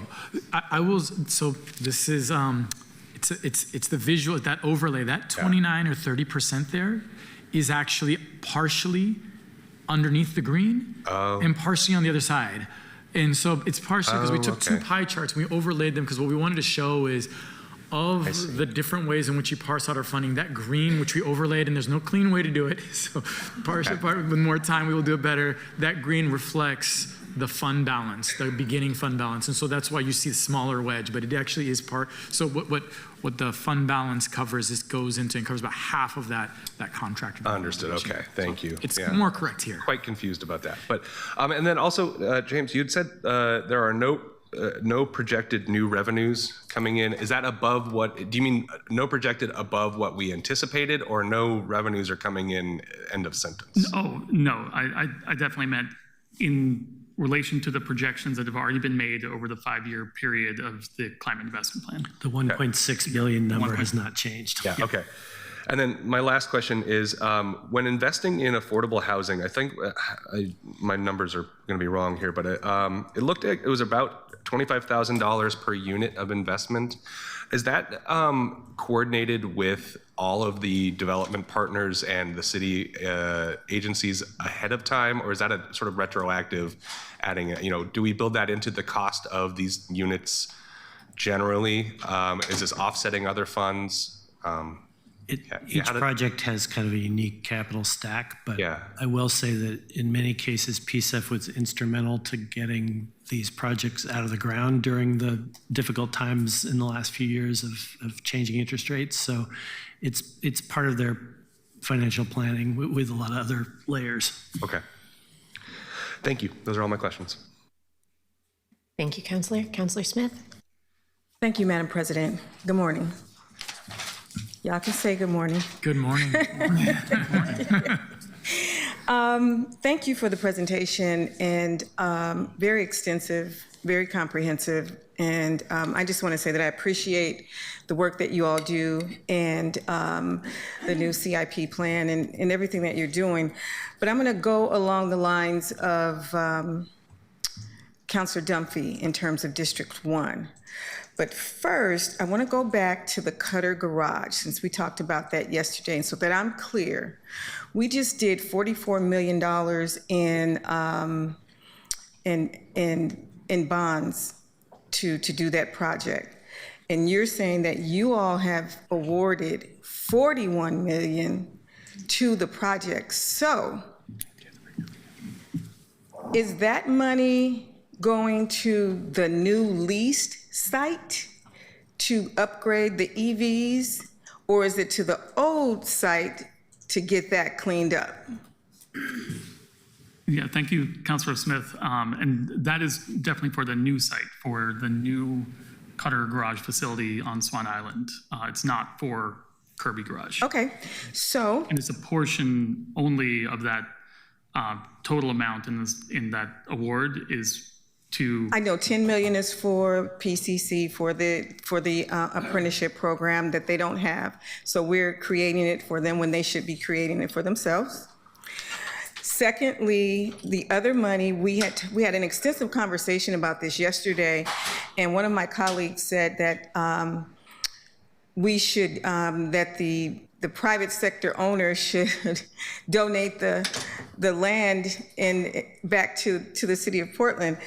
And I thought, wow, that's interesting. That's an interesting public-private kind of partnership. But then as I'm listening today to see all the money that we're also putting in, and it was said yesterday that they were doing all the upgrades, but it sounds like we're putting $30 million into that leased site. So maybe she was on to something. yeah, I need to quickly double check, but I believe the amount of PCEF funds going into the Cutter Garage is more of around 19 million. How much? Around 19 million. 19 million. Yeah. And that's still a considerable amount of money that we are investing in somebody else's land and project. And so the question was yesterday whether or not we should have bought a piece of land that we owned, but we're going to upgrade this site. It doesn't sound like the owner is going to be doing a whole lot of upgrades. It sounds like we're doing the upgrades. It sounds like they're getting the lease money. They're getting the new value of that property. And it is something that was not talked about in yesterday's City Council agenda item. It was our last item, but I'm just trying to stretch this out because I want my councilors to have a full understanding of where and how much money we are actually putting into that site so that we have a full understanding. So the second piece is Ms. Graham, I believe, she talked about SP 580 and the 18 million additional dollars that were going to be put into that project. And my question is, with that additional $18 million, have we identified how to incorporate either in our application process when those dollars are, committed to help projects in District 1? Because District 1, as my colleague has said, there's a huge disparity in terms of resources that are being used in that district, considering that we have the lowest family salary size of the entire district. Our average salary for a household is $60,000 compared to the other three districts where it's like 91, 92. And it would be great if we could see some of those resources be spent in terms of affordable housing. We talk about building affordable rental housing, but we're not talking about building affordable single-family homes for folks who are basically not able to spend $100,000 on a down payment of something. So that is really important to my district. And the other piece is, as I'm thinking about the application process, I'm wondering, are there some ways that we can change the nature of the questions so that we are actually inviting folks from District 1 and they will get a certain piece of this, the granted programs? And so it doesn't have to be just the nonprofits. If it's going to serve low-income folks and reduce the carbon, that's the goal of the project. So I would just like to be able to work with you all to see where we can actually kind of embed District 1 or the districts that you're going to equally, and I know everything is not equal, but that we're looking, we recognize that there's a disparity in District 1, and we need to make sure that we try to close that gap in that disparity. I think that's something we would love to follow up with you, alongside certainly our colleagues with the Portland Housing Bureau. We tend to, our objective oftentimes is finding those emissions reductions, those savings for those households, and as you know, housing projects are complicated, and we tend to be about 10% of the capital stack. So we've got to find that other 90% or some other chunk of that percent, Councillor Smith, and bring that alignment where we can say whether it's Oregon Housing and Community Service Resources and low-income housing tax credits, and make sure that we're having that conversation. Because what I'll say is that extra additional 15 million, obviously, we've got to get that ultimately passed by you all, and then we would begin working with the Housing Bureau to structure a notice of funding availability, a funding opportunity, so that we can get those resources into projects. So that opportunity certainly is there, but I want to acknowledge our sort of slice of any housing project. And so it's equally as much about those other partners being able to bring that alignment together. Because that program is largely allocated, we could give you a distribution of how that particular program is allocated across the districts. That's easy enough. Thank you. And so the other thing, I'm sure you're well aware of a piece of legislation that I authored and passed. It's a two-part kind of thing. It's called PCEF.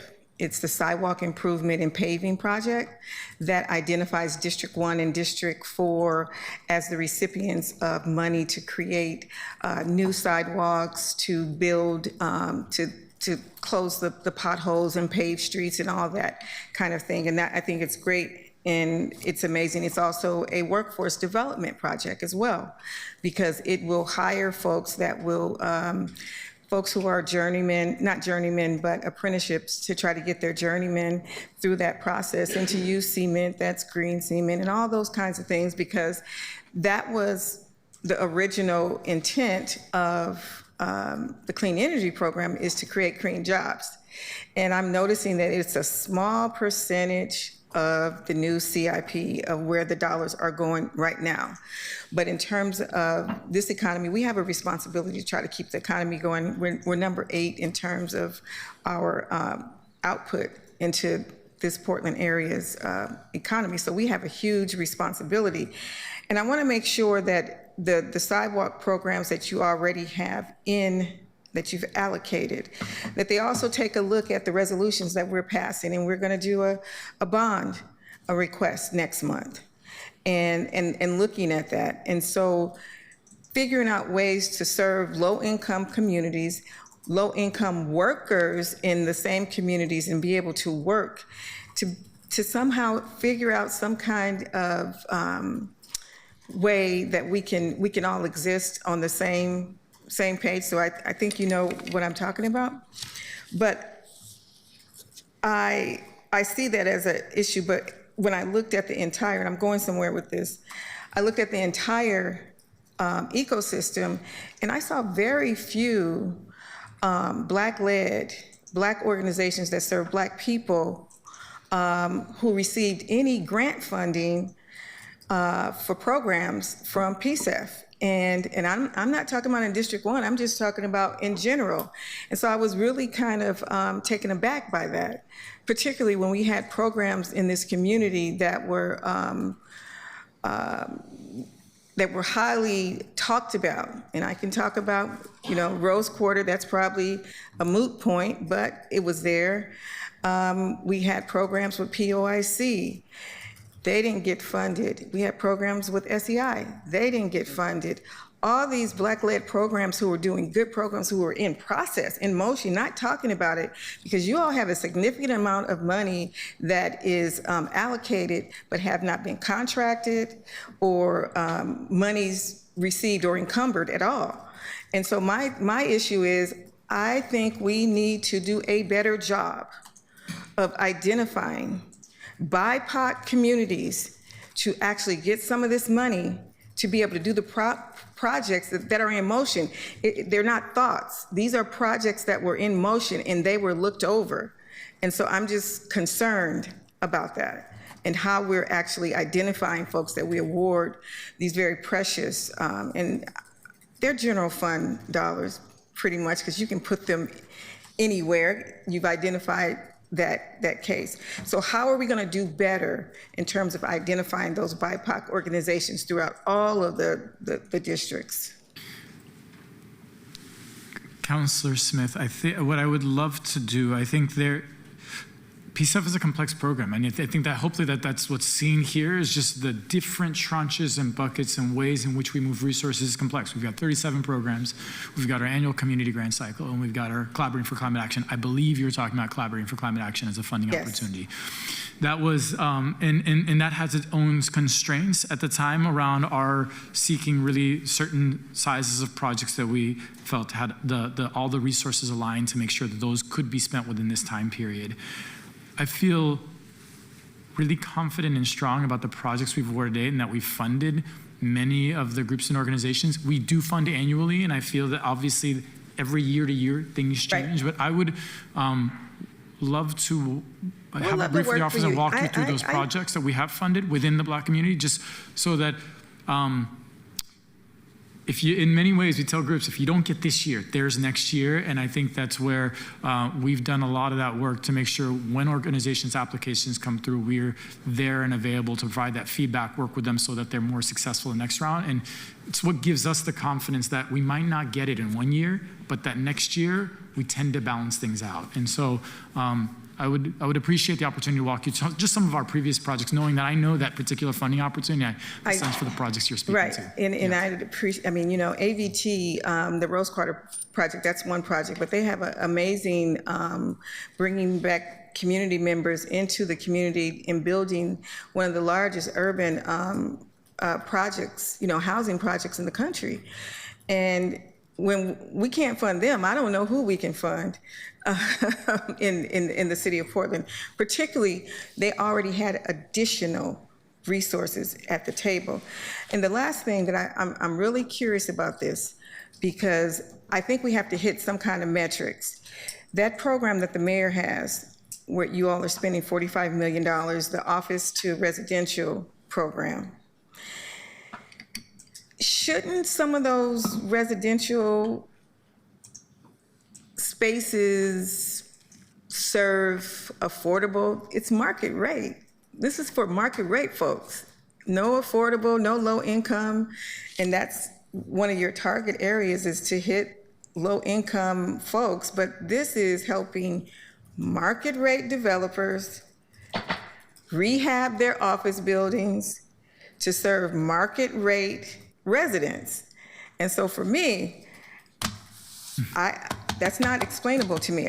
But I'm going to ask you, how do you reconcile that? Thank you for the question, Councillor Smith.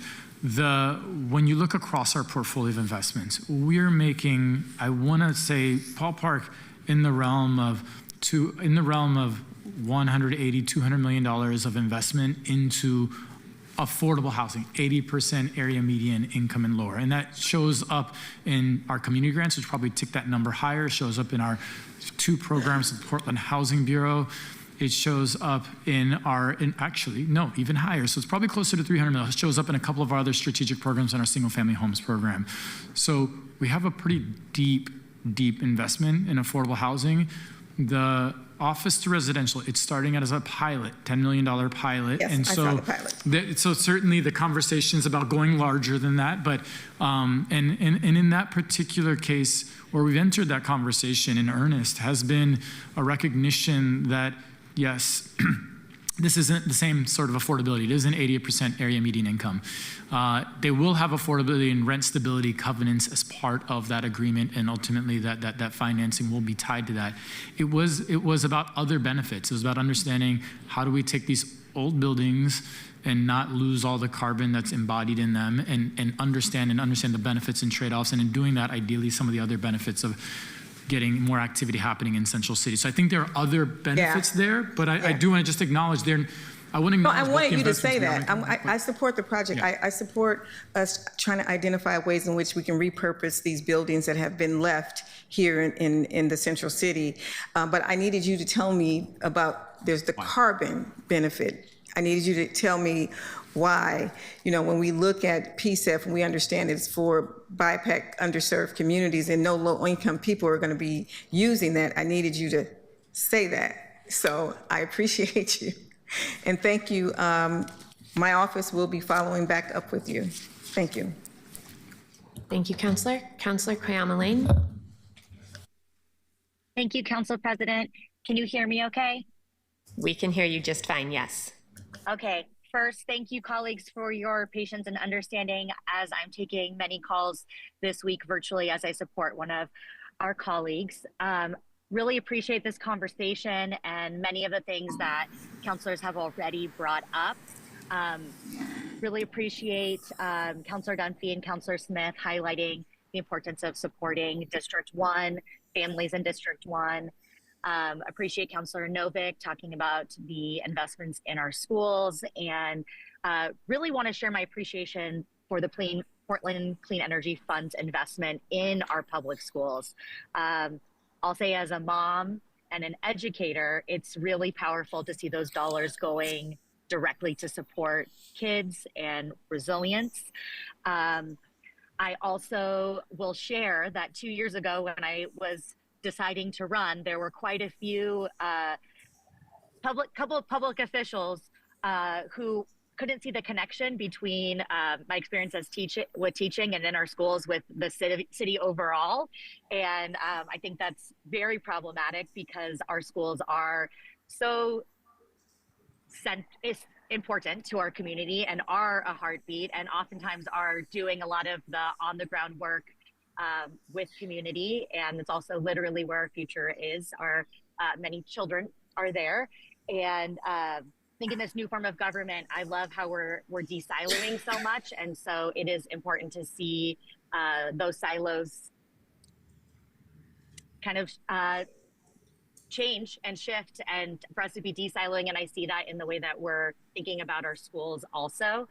My question is, what more can we be doing to be supporting our schools and having that be a part of our city's overall strategy for resilience and working with community? And many know that when SNAP benefits run out, it's probably going to be our schools that are going to be filling those gaps and are so connected to when systems are falling short. So would love to hear that now or follow up later, what other opportunities we can be thinking about for that collaboration.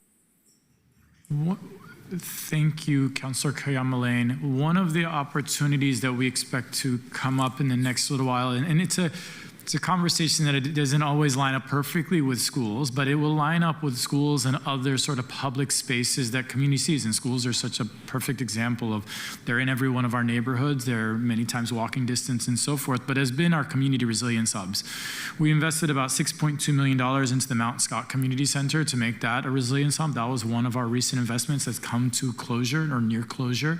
And so we will be putting out another, essentially a grant funding opportunity to bring in others that are, at least if we remain and stick to the plan, to bring in others that are wanting to make energy upgrades to their buildings that ultimately save on their bottom line and create more holistic buildings within our communities, but ideally that can serve these other purposes whenever we have, whether it's the grid coming down or whenever we have extreme heat, extreme weather events. And so those are the kind of conversations we've had in part with some of our school districts to explore whether that potential exists so that we can go deeper in making these community assets be that much more of a community asset. So I just want to name that. I think beyond that, I think there's a lot of work ahead of us on the existing schools investments in terms of really developing and getting into a cadence. You know, a lot of the work that happens in schools happens in the summertime. So we're figuring out what are all those opportunities as we go through with this existing $120 million investment. And that'll ultimately tee us up so that we can see the full landscape of opportunities as we move into the next climate investment plan. I also want to acknowledge, Sam, that there are a couple other programs outside of the school program that are touching schools physically. There's a couple deep paving projects that are happening on schools. Some of the transportation investments in terms of sidewalks and bike access are really aimed at school neighborhoods, and then like bike bus kind of things as well. So there are a couple activities outside of the formal PPS/schools bundle that are going to schools in effect. As Director Engstrom says that, it actually makes me feel like we should have a more schools focused. What are all the connections to schools? It's actually quite a bit. Thank you for that reminder. Thank you so much. That's helpful. And I look forward to hearing more. Thank you, Counselor. Counselor Zimmerman?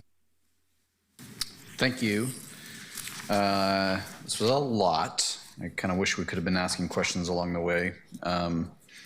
So particularly in the strategic initiatives area, I certainly have appreciated some of the tweaks that you've identified, so thank you for those. Even in some areas where I have concern, I think the way you've laid those out is helpful. There's a few different lines of questions that I've got in terms of where we go from here. You mentioned, Sam, early in the presentation, which seems like 9,000 slides ago, that the committee does not award grants anymore. Can you go into what has changed, what was happening before, and who now makes grant allocations? So when the program was originally designed at the ballot and voted on, it was actually in many terms called the grant committee. And it was structured in many ways, designed by, in many ways, like the Children's Levy, making grants. And though in that incarnation, the committee did make grant recommendations to City Council. As our scale and our scope has grown, and as we reckon with the reality of running annual grant cycles and having strategic programs and taking in an audit that had very critical, helpful feedback in 2022, a lot of those things set into motion, bringing clarity between the relationship between City Council, staff, the committee, and dividing that up.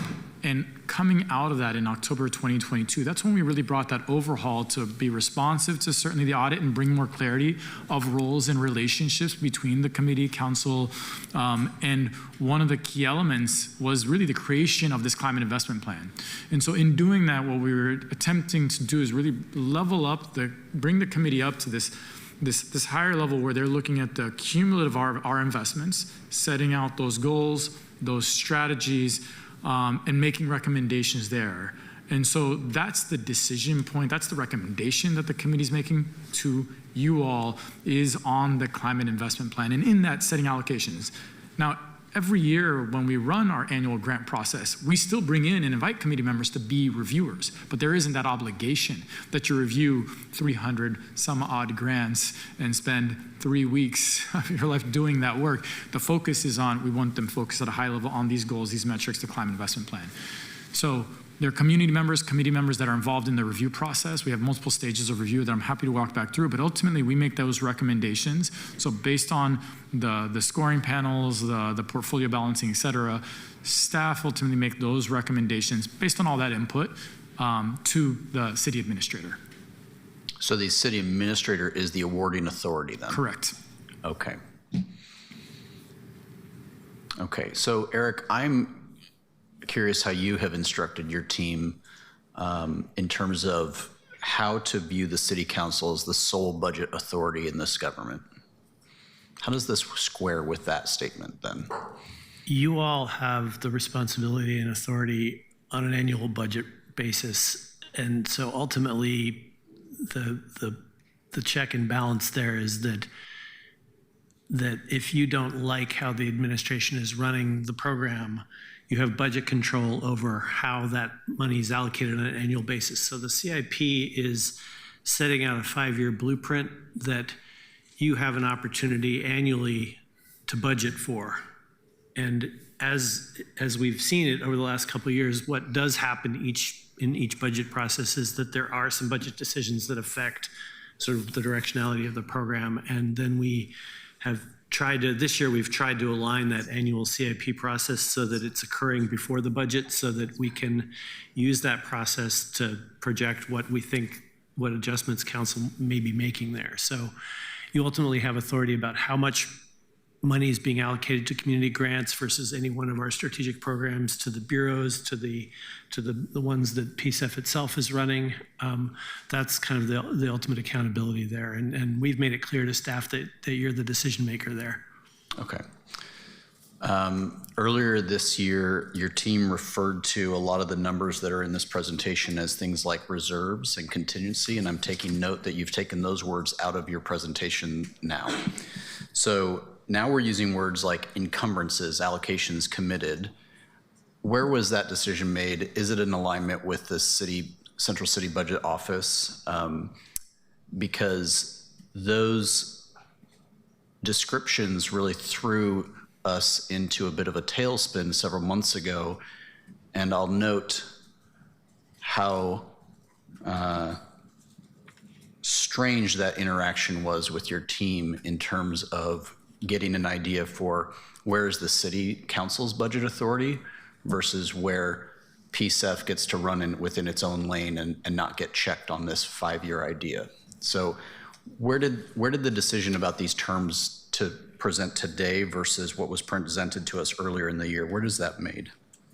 The reserve terminology, to be clear, I think came from budget documents, not from our program. And there was a lot of confusion last year in the use of that term. And so I think the intent of what was meant by that was the money that is not in this year's budget or already spent, the remaining fund balance, the budget office will refer to as reserve. But what we're trying to show there is that there's a blueprint in the CIP that shows how that's allocated or intended to be allocated. We don't view it as a reserve, we view it as the planned future spending. But back to your earlier question, ultimately council does have a decision-making authority to redirect because it's not under contract yet. You ultimately could decide to redirect it. And so we want to be careful about how we have that conversation. Because on the one hand, there's a plan for it and it's allocated. So making a change in direction would involve taking an allocation or a promise from something and putting it somewhere else. You do have that authority. Which is what we do every single You do that all the time, yes, May I and get June, that. right? If I was to project out any city department for 5 years and put their future spend in a reserve account to hold for 5 years, I mean, I could do that, right? It would be an unusual practice, but it is somewhat relevant given the influx of funds that you all received that was outside of what you had predicted. So there's a logic base that makes sense there. I'm bringing this up because there's a lot in here that I want to get really jazzed about. There's a lot in here that I really want to get down to how do we make sure that everybody who's involved in these climate action plans has what they need. That isn't very possible when a single question about a size of a fund or the appropriateness of certain things is met with hair on fire responses and calling in dozens and dozens of community members simply because of budget questions. And so I found that very off-putting, and I want to get past that. And so I think that this presentation has better shown your plan in terms of how you want to spend money and where it makes sense. But like all departments, like all offices, and like all funds, there's only one budget authority at the City of Portland, and it's the City Council. And I just think that's really important to keep in mind, because if we can't get to that point, I think this will be confrontational for the sake of please don't get into my sandbox, and that's just not a conversation we can have, right? So I want to transition a little bit. The discussion about the school districts earlier, really important, and I've seen that money too, and I just really appreciate my colleagues' questions along that. When I look at some of the school districts that were mentioned, some of them have very small footprints inside the City of Portland's boundaries. In your decision-making, or if I guess in your like cross-checking after the fact, is that taken into account of, oh, it's only, I pulled up all the maps so I would actually know what I was talking about here. It's only Glen Fair Elementary and Margaret Scott, for instance, or it's only, Alice Ott. So for some, I'm just using examples that sits in the City of Portland, so that it's not Reynolds High School that is in Gresham or in Troutdale. Is that something that comes up in your decisions? It is. We've got a list of essentially eligible schools, and their footprint has to sit within the City of Portland boundaries, and that was equally part of the essentially the funding, the balance of like how much funding they got was based on some of those proportions. Great, that's all I needed to hear. I appreciate that a lot. The change, the $15 million reduction in the EV stuff, I'll just say stuff, because there were a few things. There was vehicles, there was charging stations. I guess I both understood, it's James, right? Not Jaime? Okay, James. I understood what you're saying because it wasn't started yet, so you're making a capacity calculation there. It also it feels disappointing from a perspective of, I get really excited about what are the things that will incentivize Portlanders to make better purchase options, and the infrastructure for charging, the infrastructure to make it that much easier. I feel like right now we're doing well as a community, but you got to really kind of seek out charging stations versus they're just so damn abundant. They're just part of life, just like a gas station today is just part of life. How do you think that the overall 5-year impact of, I guess I'm trying to understand what a $15 million reduction is. What are we giving up in that case? Yeah, thank you, Councilor Zimmerman, for the question. And the reduction, I guess, does have a few impacts, but I also wanted to frame that in terms of the context of other programs and incentives that we're aware of, the scale of those, and what might be a reality that this would have been a very ambitious amount of money to spend even within 5 years, the original amount. So for instance, in the Oregon DEQ has had a rebate program available with various income levels for both commercial use and residential use. And in total, that has been around $65 million over a 5-year period in the state of Oregon throughout all jurisdictions, totaling about 27,000 vehicles purchased in the kind of the greater market ones, not actually the income qualified pieces. And this strategic program was really designed and focused on commercial use of electric vehicles, either by businesses in the city or really, when we did the 9-month climate investment plan development, the first round of that, we did hear from ride-hailing drivers and people who were, I guess, what you'd call heavy users of vehicles, and the opportunity or need to do a fuel switch. And so that was the ride-hailing sector is something that we've really worked with PBOT to understand better because they regulate, the licenses given to Lyft, Uber, and taxis. And so that's something that has evolved quite a bit, even over the last couple years.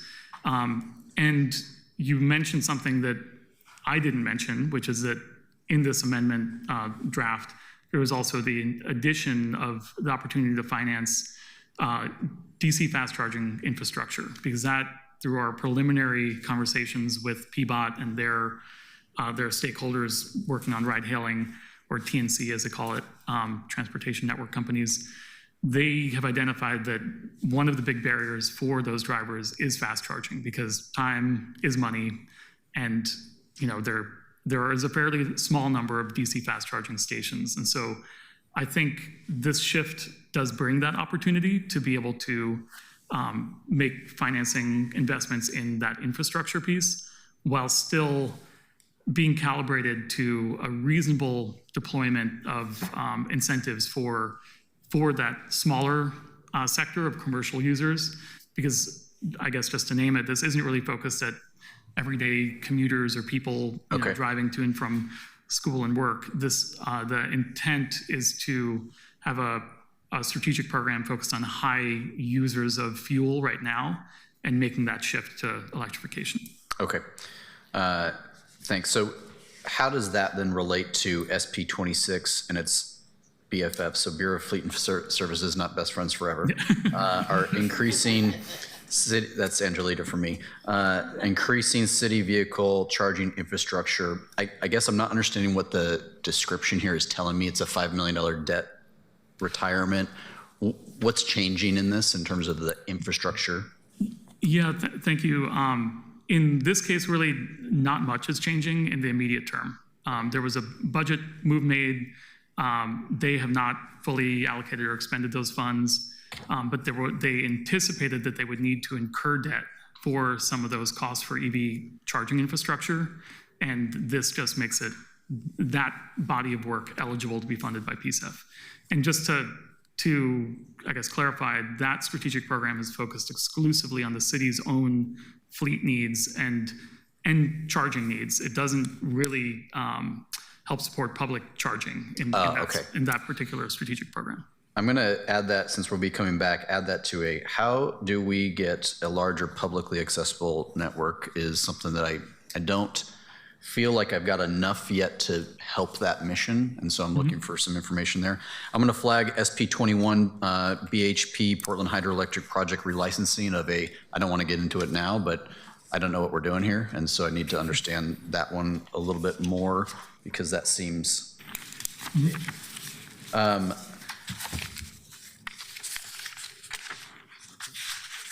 I have, I guess, generally,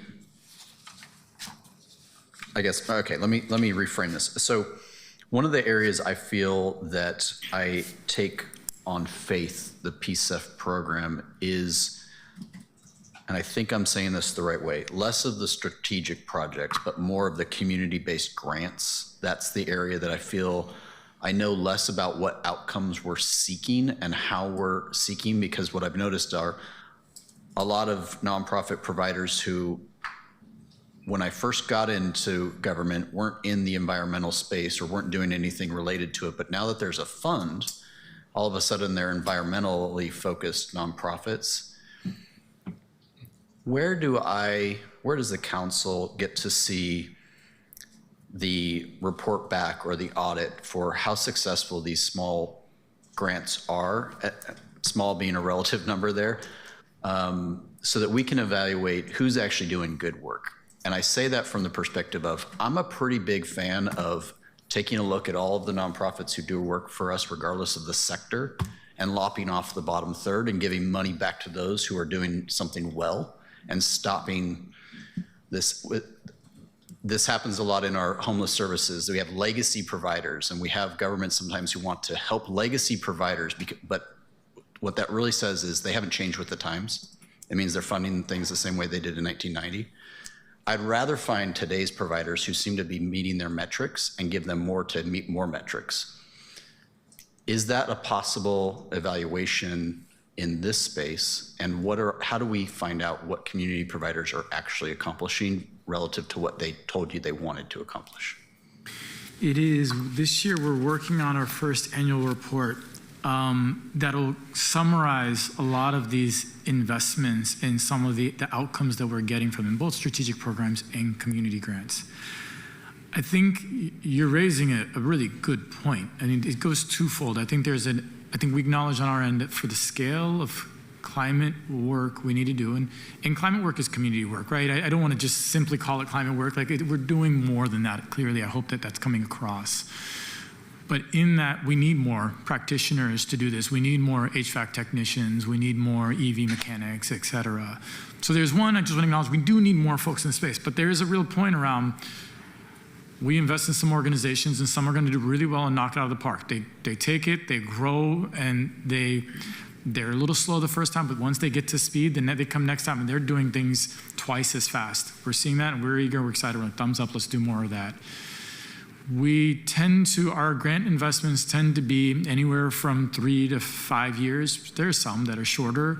And so we're just starting to get to it's a ship that you're still moving. We're fine tuning that. And I think now, this being our 4th round of grants, we've continued to fine tune and narrow and say, this is what we want to see, or this is what we don't want to see, or you need to know with certainty, you need to have this much of your capital stack set up so that we're not on the hook sitting out there waiting with our resources to come in at year 5. So I want to name that each year we do tighten up and try to channel folks and make sure that they're better situated. But there's an annual report about all of our nonprofits who are getting community grants that's coming this year? It will, but you will not get the detail that you want until we get to more completion, which will likely come in the next 2 years. Just because our biggest round of grants that we made was in 2022. And so generally we close out, and those on average were 4-year grants. And so once we got to get to the end to close them out and then start writing up what we're seeing on that first cohort. I hope they're able to provide yearly progress reports, though. If I had to do it in 3rd grade, they should be able to do it now, right? Progress reports are important. We get quarterly reports. We do get quarterly reports, but it depends on whether it's a program or a project, sort of when we get that full I think progress reports are helpful. From my standpoint, having an idea for how much we've deviated from the glide path is helpful in knowing whether it's time to cut bait or time to give it time to mature, right? And I think glide paths are helpful. One of the slides here mentioned, I think in your comments, you said something about 176 million, but there's another slide that said 300 million. How much each year are we giving out in community grants? Can you clarify that? And this has been a point of probably tension within the community. On average, the intention was 60 million. That's on average, so 5 years, 60 million, 300 million over 5 years. Got it, that was an overall. But we did give more in the first year. We're a little higher this year, so we'll start to calibrate and level out. And then part of the CIP, as I understood it, was a recognition of how much darn money came in from the program over what our initial projections were. So we had this glut we had to put a plan around. At what year do we get to the point where we are more, like in government, we should spend generally what we bring in revenue every year. That's the whole point of taxes stay at a certain point so that they're not growing. So when will we see, okay, we think PCEF is about steady at this number and we expect to put this much work out into the community this year, where those numbers are far closer versus the large bank account right now that we're working through? You will, because of the nature of the investments that we make both in programming, and I brought this slide up because you see programming sort of continues. Once you bring it up, it continues and it keeps going. And you can sunset it, but you can just as well keep it going. And then there's projects. What you're going to see here, obviously, in the next couple of years is we're still, because we've taken on big projects, big capital projects, you're going to see our spending going up. It's going to start to peak at around 370 or so million. Okay. And then you're going to start to see us level out. And I think what you're going to likely see is some baseline amount of programming starting. It's really going to be as we get to the next CIP, but towards the end of this CIP, you're going to start to see us level out where we'll have to figure out what that balance is, where this is programs. Let's just say 120 million is ongoing programs where we're doing affordable housing related work. And I call those programs because they still happen on even though they're discrete projects, you tend to have a pretty steady cadence of them versus, this much, 80 million a year is big discrete projects we're contributing to each year. We're going to get there. Okay. And I think that's that next CIP where we're going to have to figure out what that balance is between those two. Thanks for that. These answers have been really helpful, you guys. Appreciate you taking this time. When I look at things like our housing, or energy efficiency, housing, stuff like that, I guess, what level of income do we cut off and not actually provide a service to a Portlander? 100 on our energy friendly homes program, which I have to name is currently in its soft launch. We'll be launching full scale next month.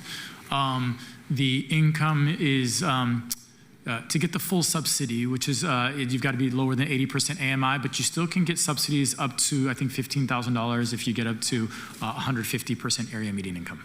Okay.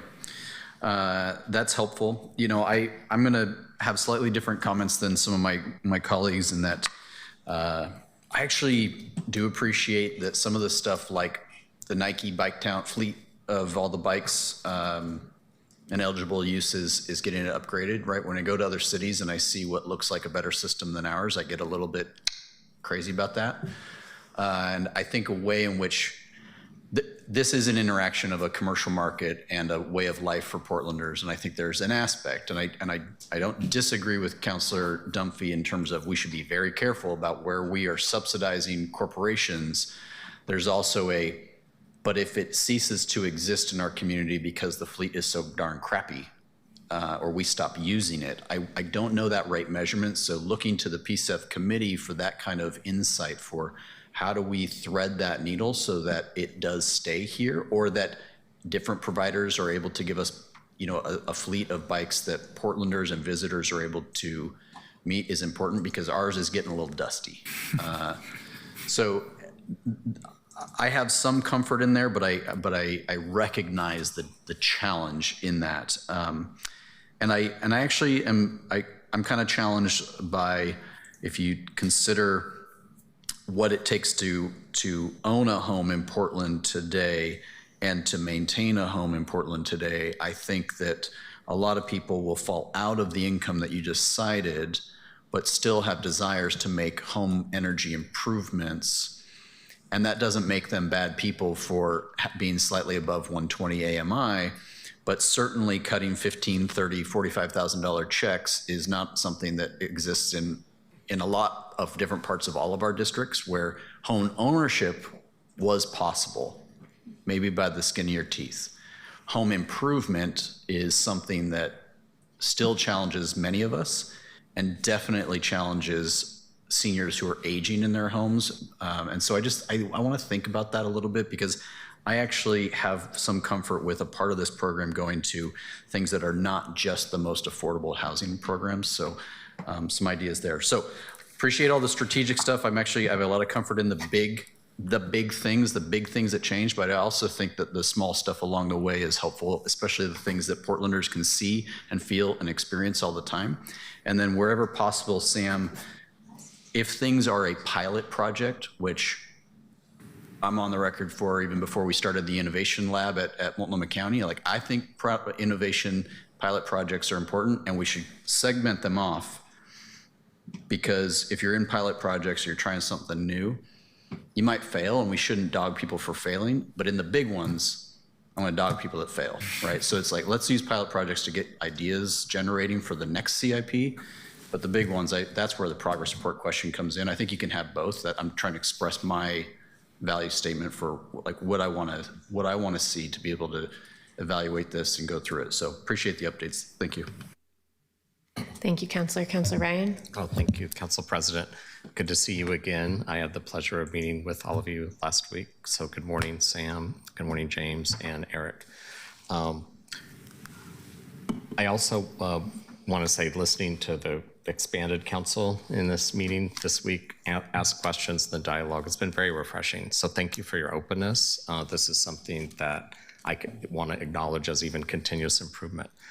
I also want to acknowledge that we're building something very complex, and we received a lot more revenue than planned, and that's a good problem. It's a challenge, and I think that we have to continue to be open and humble and continue to do really good evaluation as we figure out how to improve this as we go along.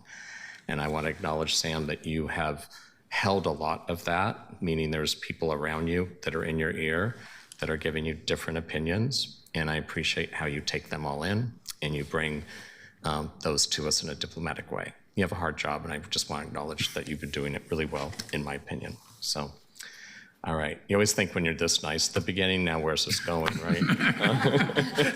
I'm holding baby.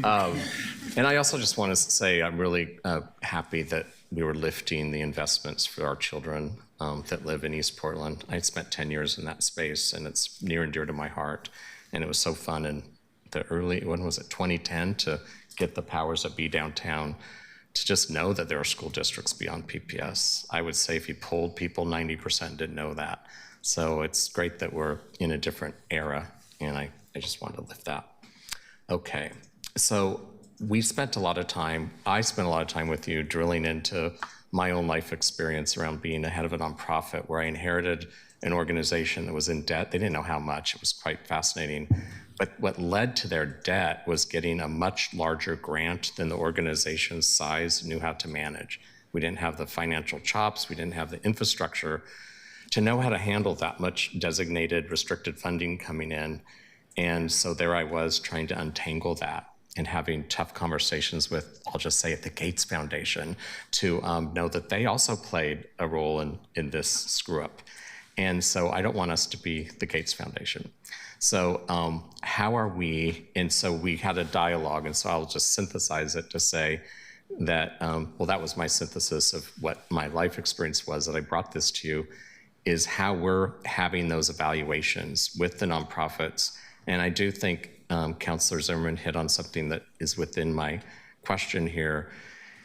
If you wait 3 to 4 years, which is what they did, in my opinion, so by the time they zeroed in on this challenge that other small nonprofits were experiencing by receiving up to 10 times their operations in one full swoop, it was almost too late. And so I think if that was part of my feedback to them that this should have been a dialogue after 1 year and then after the next year. So I couldn't tell from the conversation with Councilor Zimmerman if we're waiting to see what happens after 3 years, or are we having continuous annual conversations so that we can do those important pivots that is the reality when you're doing some complex. It's thank you, Councilor Ryan. It's good to be before you again today. We are, there's a closeout of a project that we have to get to the end, but we have quarterly reports, and I will say we are far from a foundation as many of our organizations wish we were. We have a lot of reporting. So we have a lot of check-ins at each quarter as we check their invoices, as we're reconciling their advances, saying, where is this, where is that, why'd you underspend here? So there's a tremendous amount of opportunities, and it happens at that point where folks are wanting to get paid. And it's our point where we bring that accountability, where we are saying, okay, what outcomes what did you say you were gonna commit to this quarter? Why are you behind? How does your spending align or not align? And so we do have quarterly check-ins. Obviously, if everything is going well, we've got the outcomes, their receipts are coming through, great. But that is our point where we typically check in with organizations. It comes at that point because folks want to get paid, and we want to make sure we're getting those outcomes and we're seeing what's happening. So that's our touch point. Are those all written reports quarterly? Yes, the quarterly reports are in. Yep. We got quarterly workbooks where we have that submission, and then we typically follow up to get detailed information on questions related to how any invoicing or whatever else is working, or where things are amiss. And so that's our touch point. But we try to also step back and do that broad take of, we can be in the weeds at times, but we do also take that broad brush of, okay, how do we see. There are moments where we do need to also look at each of those quarterly reports and step back and say, we need to come in for a meeting to see how we're tracking overall. So we have those too, and those are, there's a judgment call of when we need to kind of bring that kind of meeting together as well. Okay. And this is what PCEF staff do. They manage a portfolio of grants, and there is an active checking in. I saw some head nodding, so. It's the vast majority of our team is focused on that. So, but let me do this, and I'm not saying, I'm hoping this is just feedback, and it's me not knowing enough yet until I have more conversation with you. But there were the quarterly reports that were doing by the said organization that I inherited. And I think what was lacking that I experienced in the next big investments we received from Balmer Foundation, if you will, and with the continuous improvement there was with Balmer, it was a learning community. So say peer, oh, you're all smiling. Okay, so you do that? It's Wait, can I finish my question just so, because we're doing, only because public might care.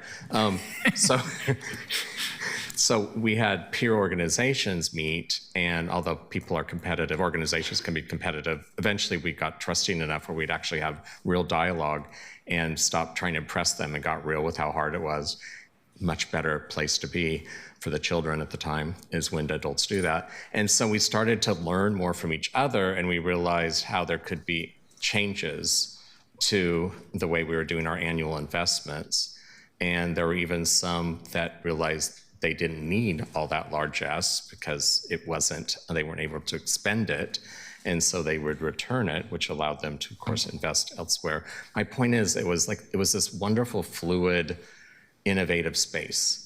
And in the other one, it was more bureaucratic and fill out these forms. And then by the time I got there, the forms were filled out right, but the actual reality of what was going on and actually getting impact was not real. I hope that made it more clear. So now I'm trying to see where we're evolving to. I like how someone's smiling in the back. Is your job as an evaluator? I run the Thank you. Thanks for allowing me to call you out. I just love your nonverbal right now. Yeah. It's very, so in different ways we've brought folks together to have those conversations. I would say that's very much the aspiration and the plan, and it's the work we've been doing in building out our engagement work of how we bring our different focus area groups. We've done that with our regenerative ag cohort. So it's, Councilor Ryan, not Commissioner, Councilor Ryan, I want to say that's very much, we're not quite there yet. We're still closer to the bureaucratic, that's the work we're trying to get to. And obviously, amidst all this, standing many things let up. the wall down. Let the wall down is my advice. And so I'm giving feedback based on my lived experience. I would like to be a thought partner with you on this. I'm not up here scolding. I'm up here again acknowledging how complex this is and that you're building something. And so I just want to share, I've had experience in this lane, and it's fun to see that you're welcoming it and you're not being defensive. Thank you. That was a compliment. I'll just add, as director, we do have conversations where something might not be going well. If a particular grantee needs an intervention, these are conversations Sam and I have occasionally. So there's that dialogue too. I mean, there was always those moments where it was just something that wasn't right. That's different. But it was more how challenging it was. Like we were doing really hard work. And so instead of, there wasn't a punitive space, and the walls came down and they acknowledged, gee, this is as hard as when you were building Microsoft 20 years ago. And I think that sometimes it's just important to get that wall down so that you become in a space together to do something hard. And I think that's when Portland and my state of Oregon does the best, is when we are in that dreamy, humble place to like do something innovative. And I think that's what PCEF keeps allowing us to do. And if we don't continue to seize this moment, we'll be sad about that in 20 years. I'm gonna shift to economic development. And Councilor Zimmerman played in this space right at the end of their dialogue. But I just want to say this. So Portland fancies itself as a city of the future with a robust green economy. And I think we struggle to implement that industry. Our fit and starts and actual failures to solar construction in Portland just happens to be one easy example to lift. I was the person that started the continuous improvement work for permit improvement. And I'd say after tree complaints, the solar industry's frustration with how hard we make it to implement solar in what we think is the greenest city on the planet was really depressing. And so I think that we have to continue to just look for opportunities, I think, with this investment to actually figure out how this can be an economic development. Before everyone that's anti-private sector and capitalism stops listening, hold on a second. So there's these places called higher education centers, there's nonprofits, and there are private sector industries that are in this space. And so cities that have investments often have always figured out how to knit together the incubation at a university. They do incubation well, they don't know how to implement. I know this about the culture of higher ed. So they usually have to partner, and you know this from any school of engineering, any school of medicine, they partner with industry, and you can partner with the community nonprofit. So say the lead organizations are higher ed and the nonprofit, but eventually they probably need a private sector industry to be a part of that continuum so you can actually start to get results. Are we already allowing that type of investment, or do I have to keep lobbying for that? We have examples. We have examples where we've done it. I think it's the kind of conversation as we get to the next climate investment plan, and what I suspect is going to likely be something more geographically focused and probably sectoral focused. That's the kind of thing we'd want to lean further into. We have one grant. It's for the Clean Industry Hub. It is with Portland State University, Prosper Portland, Bureau of Planning and Sustainability, Portland Metro Chamber, many others. That's where that one project is a good example where we're bringing those sectors together in that more collaborative, innovative sort of space. But I think there's without a doubt more that we can do there.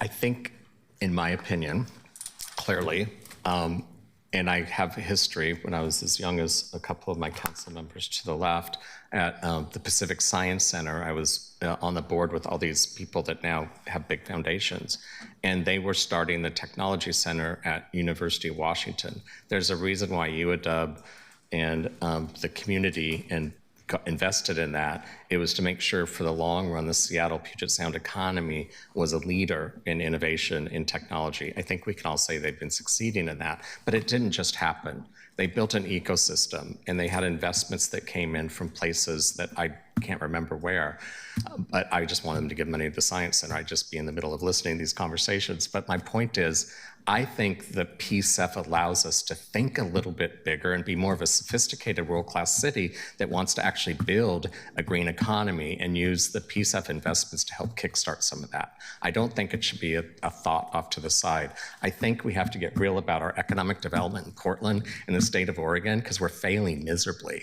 So with this large investment, how can we get out of the box and get out of the tribal, like, oh, this is good, this is bad, and figure out more collectively how we can come together to move these investments so that we have more jobs, living wage jobs in this economy. And while we're at it, think of retrofitting not just for office buildings to housing, but office buildings to maker spaces, since we are a leader in makerspace economy, which is sometimes can be very green, or we can figure out how to make it more sustainable. So when we have the maker spaces, like, they were like the knife. We manufacture more knives than anywhere else in the country, I think. Like, we're up there at the top.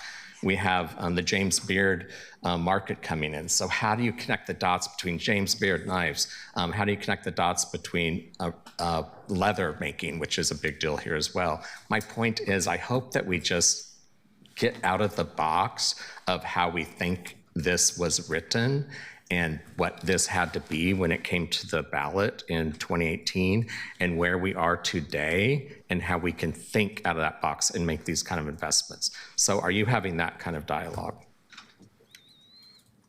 Yes, in the what I would say is, as you see, we're focused on implementing these projects, but it's never a shortage of ideas that come in. So we are in continuous conversations with our colleagues at Prosper, elsewhere, around these future ideas.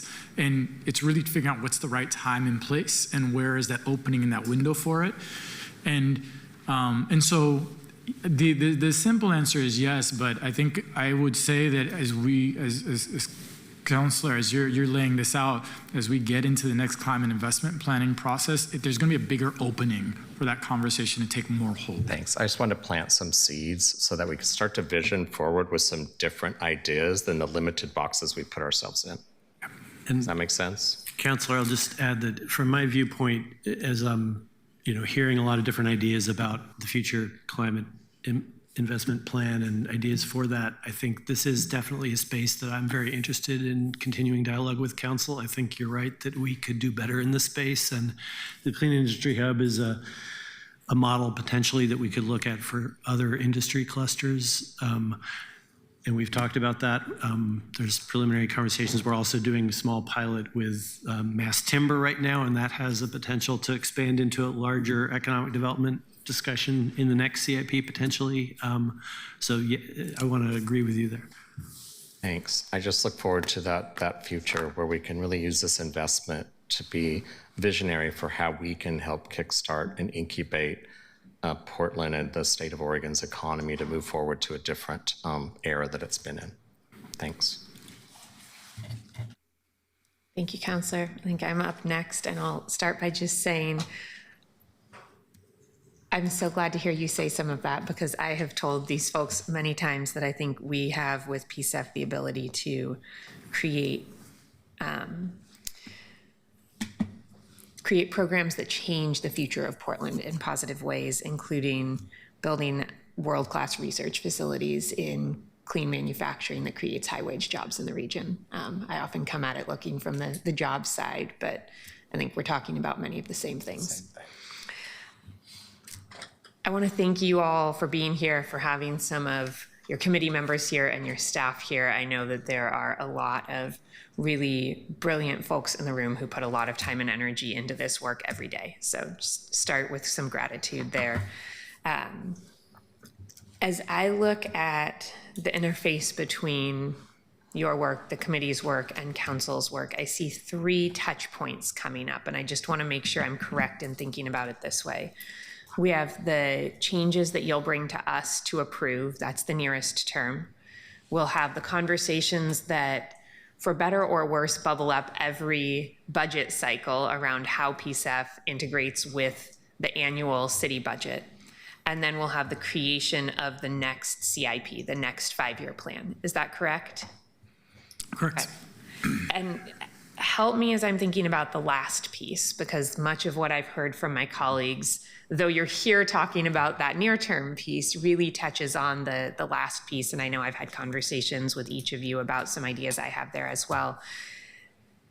The current plan was approved in 2023, is that correct?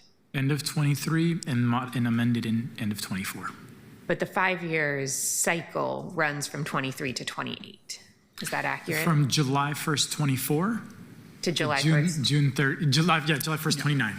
Okay, so we will be talking as a council in 2027, 2028? Early 2027 is when we expect to begin the planning process for the next climate investment plan. And knowing the effort that it took, it was a sprint and all hands on. It'll run likely between early 2027, think spring of 2027, till about early to mid 2028, so that we complete that plan, adopt that plan with at least a year runway before this current plan ends, so that as there are programs that are sunsetting, as there are shifts, that folks have that line of sight to make those adjustments. So as we look at the strategic programs that the previous council prioritized, and I think I've heard a couple of my colleagues allude to the fact that there are different things they might want to see there, and I'm setting aside the community grants, because from my perspective, and I know there are different perspectives up here around this, but for me, that's something that I really want to hold for community, and I think that's really important. So if I set that aside and really look at the strategic programs, our ability to say, are these the right programs? Are these our priorities at the city still or not, is an early 2027 conversation. You'll also have a little bit of a bridge next fall. We'll bring you another annual update to the CIP. And this year, we, as you saw from the presentation, the scale of our moving money around was on the scale of $15 million, pretty conservative, because we're still scaling up everything. We will get a better idea by next fall on underspending or overspending. And so I think as we get closer to that 29 year, the annual updates will have a little bit bigger wiggle room to move things around too. Not huge, but bigger. More shifts there. Okay, that's helpful to understand. Thank you. I think somewhat related maybe to what you just said about as we get further into this, what do things look like?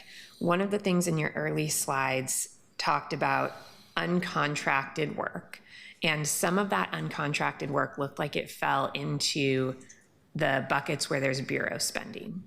My assumption, perhaps incorrectly, has been that the programs that run through city bureaus are likely to get up and running faster. We're already in year 2 of this project, and it sounds like we have work that will run through the bureaus that we haven't contracted for yet. Should we expect that that is coming soon? Should we expect that that's work that might not happen? How does that fit with some of the city goals? What's happening there? It's a good question that I appreciate, because we should have. There's a layer that we don't have line of sight. Bureau of the financing and budgeting in the city is complicated. We have a certain line of sight. We've all learned that this past year. And as us working with all the bureaus, we've learned how all the bureaus budget differently. We're like, oh, you don't do it. So what we laid out here in terms of what has been essentially budgeted, encumbered, contracted. Budgeted is what you all budgeted, and that includes bureaus, budgeted to the bureaus, as well as budgeted programs we're administering. Now, this encumbered and contracted wedges that you see here on the slide, that reflects what we on the PCEF side directly have line of sight into. So it's what we've encumbered for community grants, for Collaborating for Climate Action, for the schools projects, or we've contracted for our Energy Friendly Homes program. So while those remaining allocations, that $515 million wedge, that 31% wedge, yes, we laid out its future bureau spending. We don't actually have line of sight to what extent bureaus have contracted. So it may be that bureaus have contracted some of those resources, some of those projects out. We just don't have that line of sight. And to be clear, we don't contract with the bureaus. You all do that through your annual budget appropriation. So that uncontracted slice there represents essentially our assumption of what's remaining to be budgeted for the bureaus in future years, assuming you follow the five-year plan. Part of what I think I'm trying to understand, because you took a 5-year expected revenue stream and we've budgeted it over 5 years, we haven't collected it all, we haven't allocated it all because we still have a number of city budget cycles to go through. Does that mean that I'm going to call this slice a third of the pie for simplicity's sake? Does that mean that we are already encumbered on 2/3 of the money that would go to bureaus, and therefore we may have some budget challenges in the final year of the CIP because we won't have as much allocated for bureau spending, and that becomes a budget problem we need to deal with? Is the money spread evenly? Is this money that hasn't been planned for yet, and the other 2/3 includes the money that's been planned for, even if we haven't put it in city budgets, and therefore we should expect some of this to come back? I'm trying to understand what this means in terms of our role in budgeting and planning with the many bureaus that are getting this portion of the money. All right, this is where things start to get very complicated, and so I'm going to do my best to respond here to this because I just want to name, we don't, for instance, PBOT has $101 million in this wedge. Of that $515 million that remains, $101 million is set aside for PBOT for next fiscal year and the following fiscal years. An example of a project, for instance, in that $101 million that we expect them to spend in that time period is for the acquisition of new streetcars. And so at some point, they actually may have executed the contracts for that. We actually wouldn't have seen that. So this is a bit of there's a gap here in terms of our representation of what the bureaus have contracted. But some of those resources are for programming that they've identified in the CIP that you all are going to have to agree. You're going to still have to budget each year. And because we're acknowledging it's in future years, that's the space in which there is a decision to be made of, do you stay the path? There's existing commitments that have been made for the bureaus, or would you change that path? So for that $101 million that remains for PBOT, we could break down the programs that it's headed towards. Some of it is self-performed by the bureau, in which case then it's not contracted, it's their staff who do the work. And in which case there's obviously a decision to be made there. But does that help explain it? Let me add a couple thoughts. One is that I don't think it's necessarily linear. Like it depends on the bureau. Some of the bureaus are weighted to the beginning and some are weighted evenly. It depends on the work and the nature of the work. And there are these, like you gave the example, there are some capital projects in there that occur in a particular year, and that's just where they occur. I'm confident that the bureaus have read the CIP and think of that money as theirs, even if it hasn't been budgeted. But it hasn't been budgeted. All that's been budgeted is each year's budget and what's already been spent. So just like, think of it like the CIP for capital planning for all the other work the city does. There's a 5-year plan, but you still have to budget it every year. I think what would be helpful for me, and I don't expect the answer to this right now, but as we continue to have these conversations, it would be really helpful for me to understand what are one-time costs, what are ongoing programs that we have budgeted for the last few years, and this is continuing funding for, what are new things that are coming. And within this, and this gets, I think, a little bit to what my colleague, Councilor Zimmerman, was saying, this program versus project idea, because when I look at the vast amount of funds, right, we're talking $515 million in this bucket that hasn't been accounted for yet in bureaus, and we don't know how much of that, from what you've showed us here, I'm sure you all know on documents you have, but we don't know. How much of that is continuing work that's happening? How much of that is starting new work will have to continue? How much of that is one time? And what does that mean in terms of two things, our budget liability at the end of this 5 years, and related to that, what one might think of as fixed costs that we should be assuming we will continue into the next 5 years versus money that's freed up for other one-time or new projects. And that's what I'm not understanding in any of the data that you've showed us, and what would be really helpful for me to see as we continue this conversation moving forward.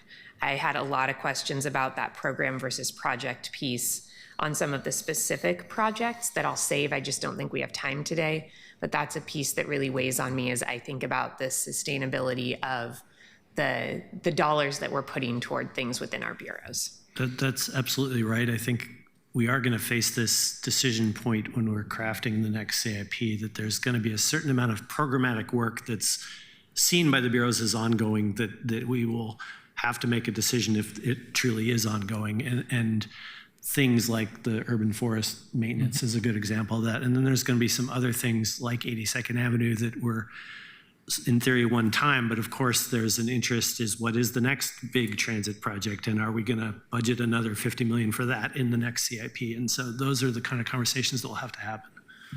And understanding in advance what's coming there, what's startup or pilot or a project where there will be an expectation that there's a next one, what's truly one time, what's truly ongoing, and there's an expectation that it continue to be ongoing, which we don't have to meet that expectation, but there will be a lot of controversy and conversation if we don't. Yeah. Yeah, thank you, Council President. And I just want to affirm, yes, we can kind of look through the strategic programs with the bureaus and provide a characterization of those kind of three types that you mentioned. Also, I just did want to give some confidence that, as part of our work in management with bureaus, we do get budget forecasting over the life of the CIP from them. And there's an opportunity to have some dialogue about, where programs are behind, where their expected spending is. And so that is part of the kind of ongoing management and work with the bureaus. Thank you. Two more quick things, a quick question and a comment. When you were talking about the Cutter Garage piece, and I hate to go back to this, I feel like we spent a disproportionate amount of time on it, but I thought that you said something about that coming through the competitive grants program. I thought that the competitive grants program was separate from the strategic programs and were the pieces that were designed for community-led projects. I'm trying to understand what I'm missing. Is that not what the competitive grants are, or did somehow a city project end up in that bucket? Yeah, thank you for the question. And that was through a one-time approach that the PCEF committee helped design and then was approved as part of the Climate Investment Plan in 2024, which was the Collaborating for Climate Action process and awards. It was within Collaborative. So yeah, it was within Collaborating for Climate Action. Thank you. I missed that piece. Yeah. And then I'll just note that as we move forward, I'm going to be looking for places where we are creating a value add. A number of my colleagues have touched on this. Are we putting money toward things that would happen anyway? Are we putting money toward a value add? I recently toured a housing project in my district where they said we were able to use a higher density of insulation because of PCEF money. That's a value add. They wouldn't have done that otherwise. But I've also seen things where people say, oh, we were able to use PCEF to help us offset the cost of these things that we had planned to do. It's not as much of a value add. So I'll really be looking at how are we creating that value add that wouldn't otherwise be there? How are we avoiding offsetting funds that partners could find or that our bureaus could find elsewhere? And how are we creating monumental change for our community? How are we doing things that outlast this funding? I think that's why I'm interested in that piece around research and education and job creation that Councillor Ryan was also pointing to, because I think that's a place where there might be some one-time initiatives that then can spur ongoing change and investment for our community. And how do we really use PCEF on the strategic program side? Again, community grants are different from my perspective to catalyze the types of change we want to see for our community in a way that is bigger than just the one-time investment that we make. So I just will end there with my comments. Councillor Clark? Thank you, Madam President. And thank you all for being here today, especially the committee members. This has been great. This is my first deep dive into PCEF, so my head's kind of spinning. And I think it's been a great dialogue. I really appreciate listening to my colleagues as well and their questions. And some of my questions have been answered, but I'm going to go from the 30,000-foot level and then two quick questions or comments at the 5,000-foot level. But I'm kind of struggling today with what is my biggest takeaway from today's presentation. And it kind of revolves around, it sounds like you're trying to balance certain goals, you know, address the impacts on people at the community level, but also deal with the emissions issue, reduction of emissions. And what I'd like to know more about is how did you decide on where you get the biggest bang for the buck on emissions reduction? And because I just don't see that, that's not emphasized here. I thought that was a goal of the program.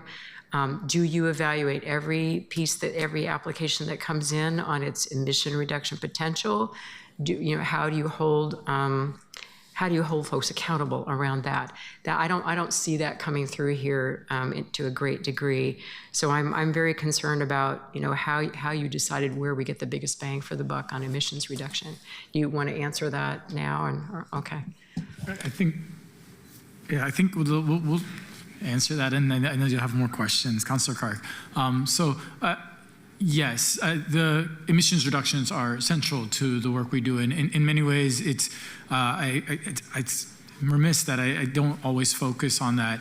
I think the key thing to just hold on to is from the outset, as PCEF was created, it was an acknowledgement that we've done amazing things as a region, as a state, on the environment for many, many years, and we've generally been fairly forward-looking, but a lot of those focused efforts have been really focused, in some ways actually, solely on those environmental attributes and not the community benefits. And so PCEF was in some ways an antidote to that, to say it is about the environment, it's also about community. And what I mean by that is when you're just focused on the least dollar investment to get the emissions reductions, it tends to be where can folks pony up resources on the other side so we can put just the right amount of incentive, but that means the other side has to have resources. So we tended to invest, as a region, not PCEF, as a region, we tended to focus our efforts on well-off businesses and households. So with PCEF, while emissions reductions are core, we measured in every instance, obviously not when we're doing workforce development and things where that's just not relevant, but on any infrastructure projects, emissions reductions are the core, but we also look at what those co-benefits are. And so there are some programs where we hit it out of the park with really great emissions reductions, and that tends to be our EV related, our EV programs tend to have really good emissions reductions. Whereas some of them, it's good emissions reductions, but tremendous community benefit in terms of household energy bill savings and so forth, and other just stability. So we try to balance that across all our investments, knowing that some are gonna really hit it out of the park when you're looking at dollars per metric tons reduced, and some will be, they're still going to have it, it's still going to be meaningful, significant, but there are other co-benefits that are going to carry the day for that particular project.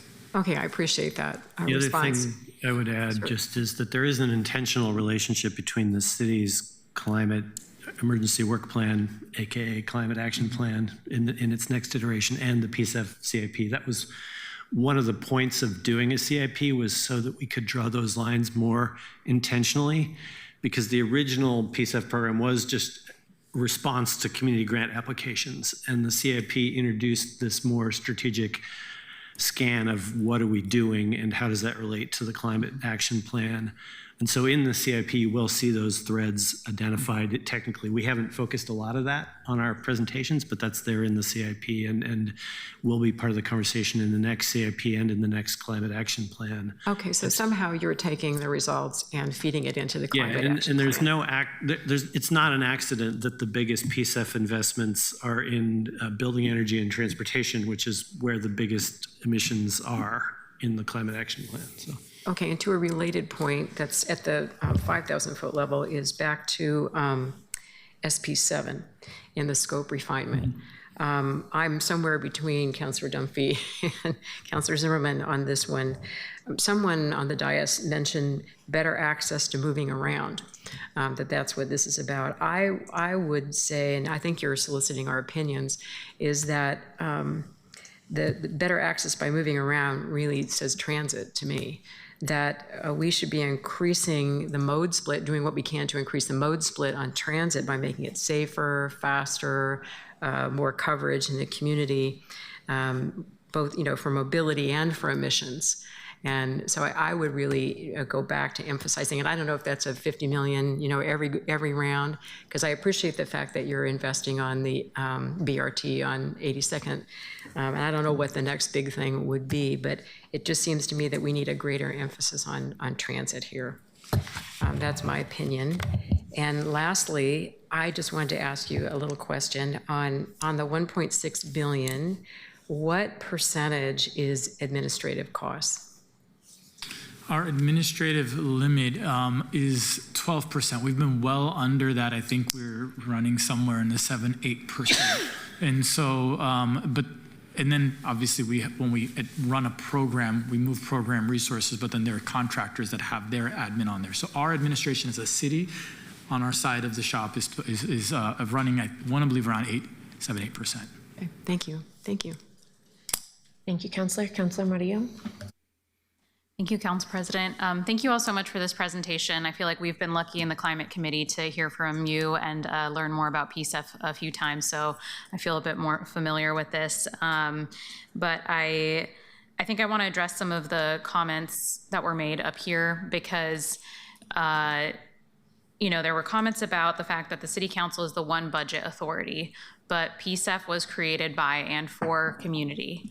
And I think that we really need to center that when we're talking about PCEF and what it was intended for. It is a great problem to have that it brought in more money than was intended, but that doesn't, it's already being used so much to backfill our own bureaus and our own crises that were created by mismanagement years prior, right? So I really appreciated how you put that about the fact that it's not just about carbon emission reductions, but also addressing the human aspect of how climate change happens. And part of that is because we haven't centered the most vulnerable or the most impacted in our communities. And I just really appreciate that you centered us in those values.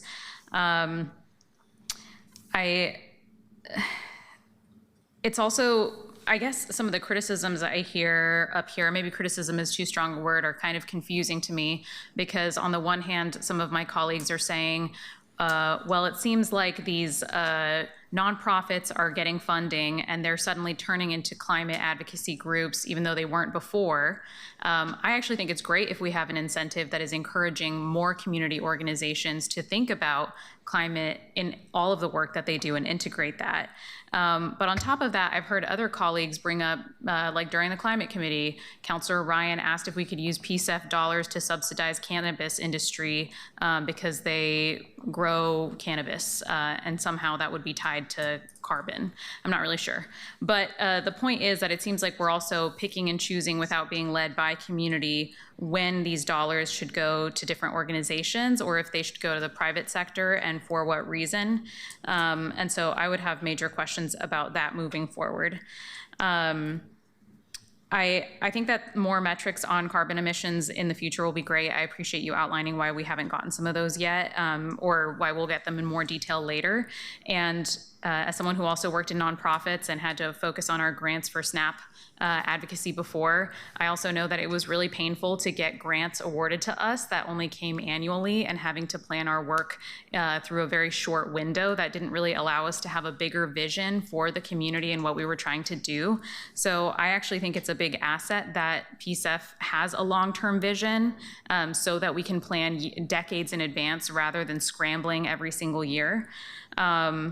And I don't know, I really appreciate the work that's been done into this. I certainly have some of the same questions that I think Councillor Novick raised at the very beginning around, and I think Councillor Pertle-Guinea did as well, about if something is an add-on versus just paying for an existing program. But I also think that if these organizations are taking the time to actually create climate infrastructure in the work that they're doing, whatever that work may be, that is a net good, and that I don't know a single organization, government, anyone who is not financially struggling right now. And those dollars, if the community has vetted them, that seems applicable. I think that we really need to trust our community when they are leading us as the budget committee about what they want. And I'm just very grateful that you guys have emphasized that, and I will push on that front on City Council. So yeah, thank you so much for your time today. Thank you, Councillor. Councillor Novick, we have about 5 minutes left. Yeah, I just wanted to take this opportunity to say something which a former member of the PCEF committee told me about a year ago, which is that, and this is something that staff, I'm sure, couldn't say even if they agreed with it. So I mean, what he said was that PCEF has generally been a reactive entity. The committee first they were reacting to grant requests from nonprofits, and what they could do was sort of limited by what grant requests they happened to get. And then they were reacting to demands from the city council when the city council realized, hey, there's a ton of money here. And what he said that has not existed is the council interacting with the PCEF committee to sort of strategically figure out what are our biggest priorities in terms of reducing carbon emissions and helping low-income communities and other vulnerable communities adjust to climate change. And how should we, what is our big plan there? And early on, I think that some of the community grants were silly, like was a small grant to build a garden on the rooftop of a yoga studio. I think actually since then, the criteria for looking at community grants became really refined, and one of the things is reduction in carbon emissions. I think that the city has done some things that you would not do if you were really looking at maximizing both reduction of carbon and help to low-income communities. And this is something I brought up before, but we have a 5-year plan to start taking over the cost of street tree maintenance with PCEF funds, which fortunately starts with low-income areas. The sort of thought is, well, we can just expand that to do it forever for everybody. I think before you make that decision, you have to answer the question, is helping people in East Moreland and the West Hills pay to maintain their street trees a bigger bang for the buck in terms of carbon emissions and assistance to low-income communities than improving transit in East Portland. So what I doubt that we're going to go in and drastically change the allocations that have already been made for the last 5 years, because as Machiavelli said, when you change anything, the people who lose or scream a lot louder than the people who win. But I look forward to having a robust conversation about the next CIP, where we are much more deliberate and we're really focused on those goals of helping low-income communities deal with the ravages of climate change and reducing carbon emissions. We're doing that in a measured way. And we're constantly, whenever we're spending some money, somebody suggests spending money in X, the question is that really a better use to meeting those two goals than Y? Thank you, Councillor. Councillor Zimmerman, was your hand back up? Okay. Thank you all for being here. I know this has been a lot and we've moved in a lot of different directions today, and the main thing that we needed to get today was just some of that background information so that we know what questions to be asking you as we move toward the opportunity to officially take action on the changes that you'll bring forward to us in the next couple of months. I appreciate the opportunity for us to dive a little deeper than that as well, though. Is there anything else you all want to close with? Just my appreciation. Thank you, Council President. Thank you, councilors. This was wonderful. Great. We look forward to the continuing conversation. With that, I will close our work session. And colleagues, a reminder that we are back here at 2 o'clock for a council meeting.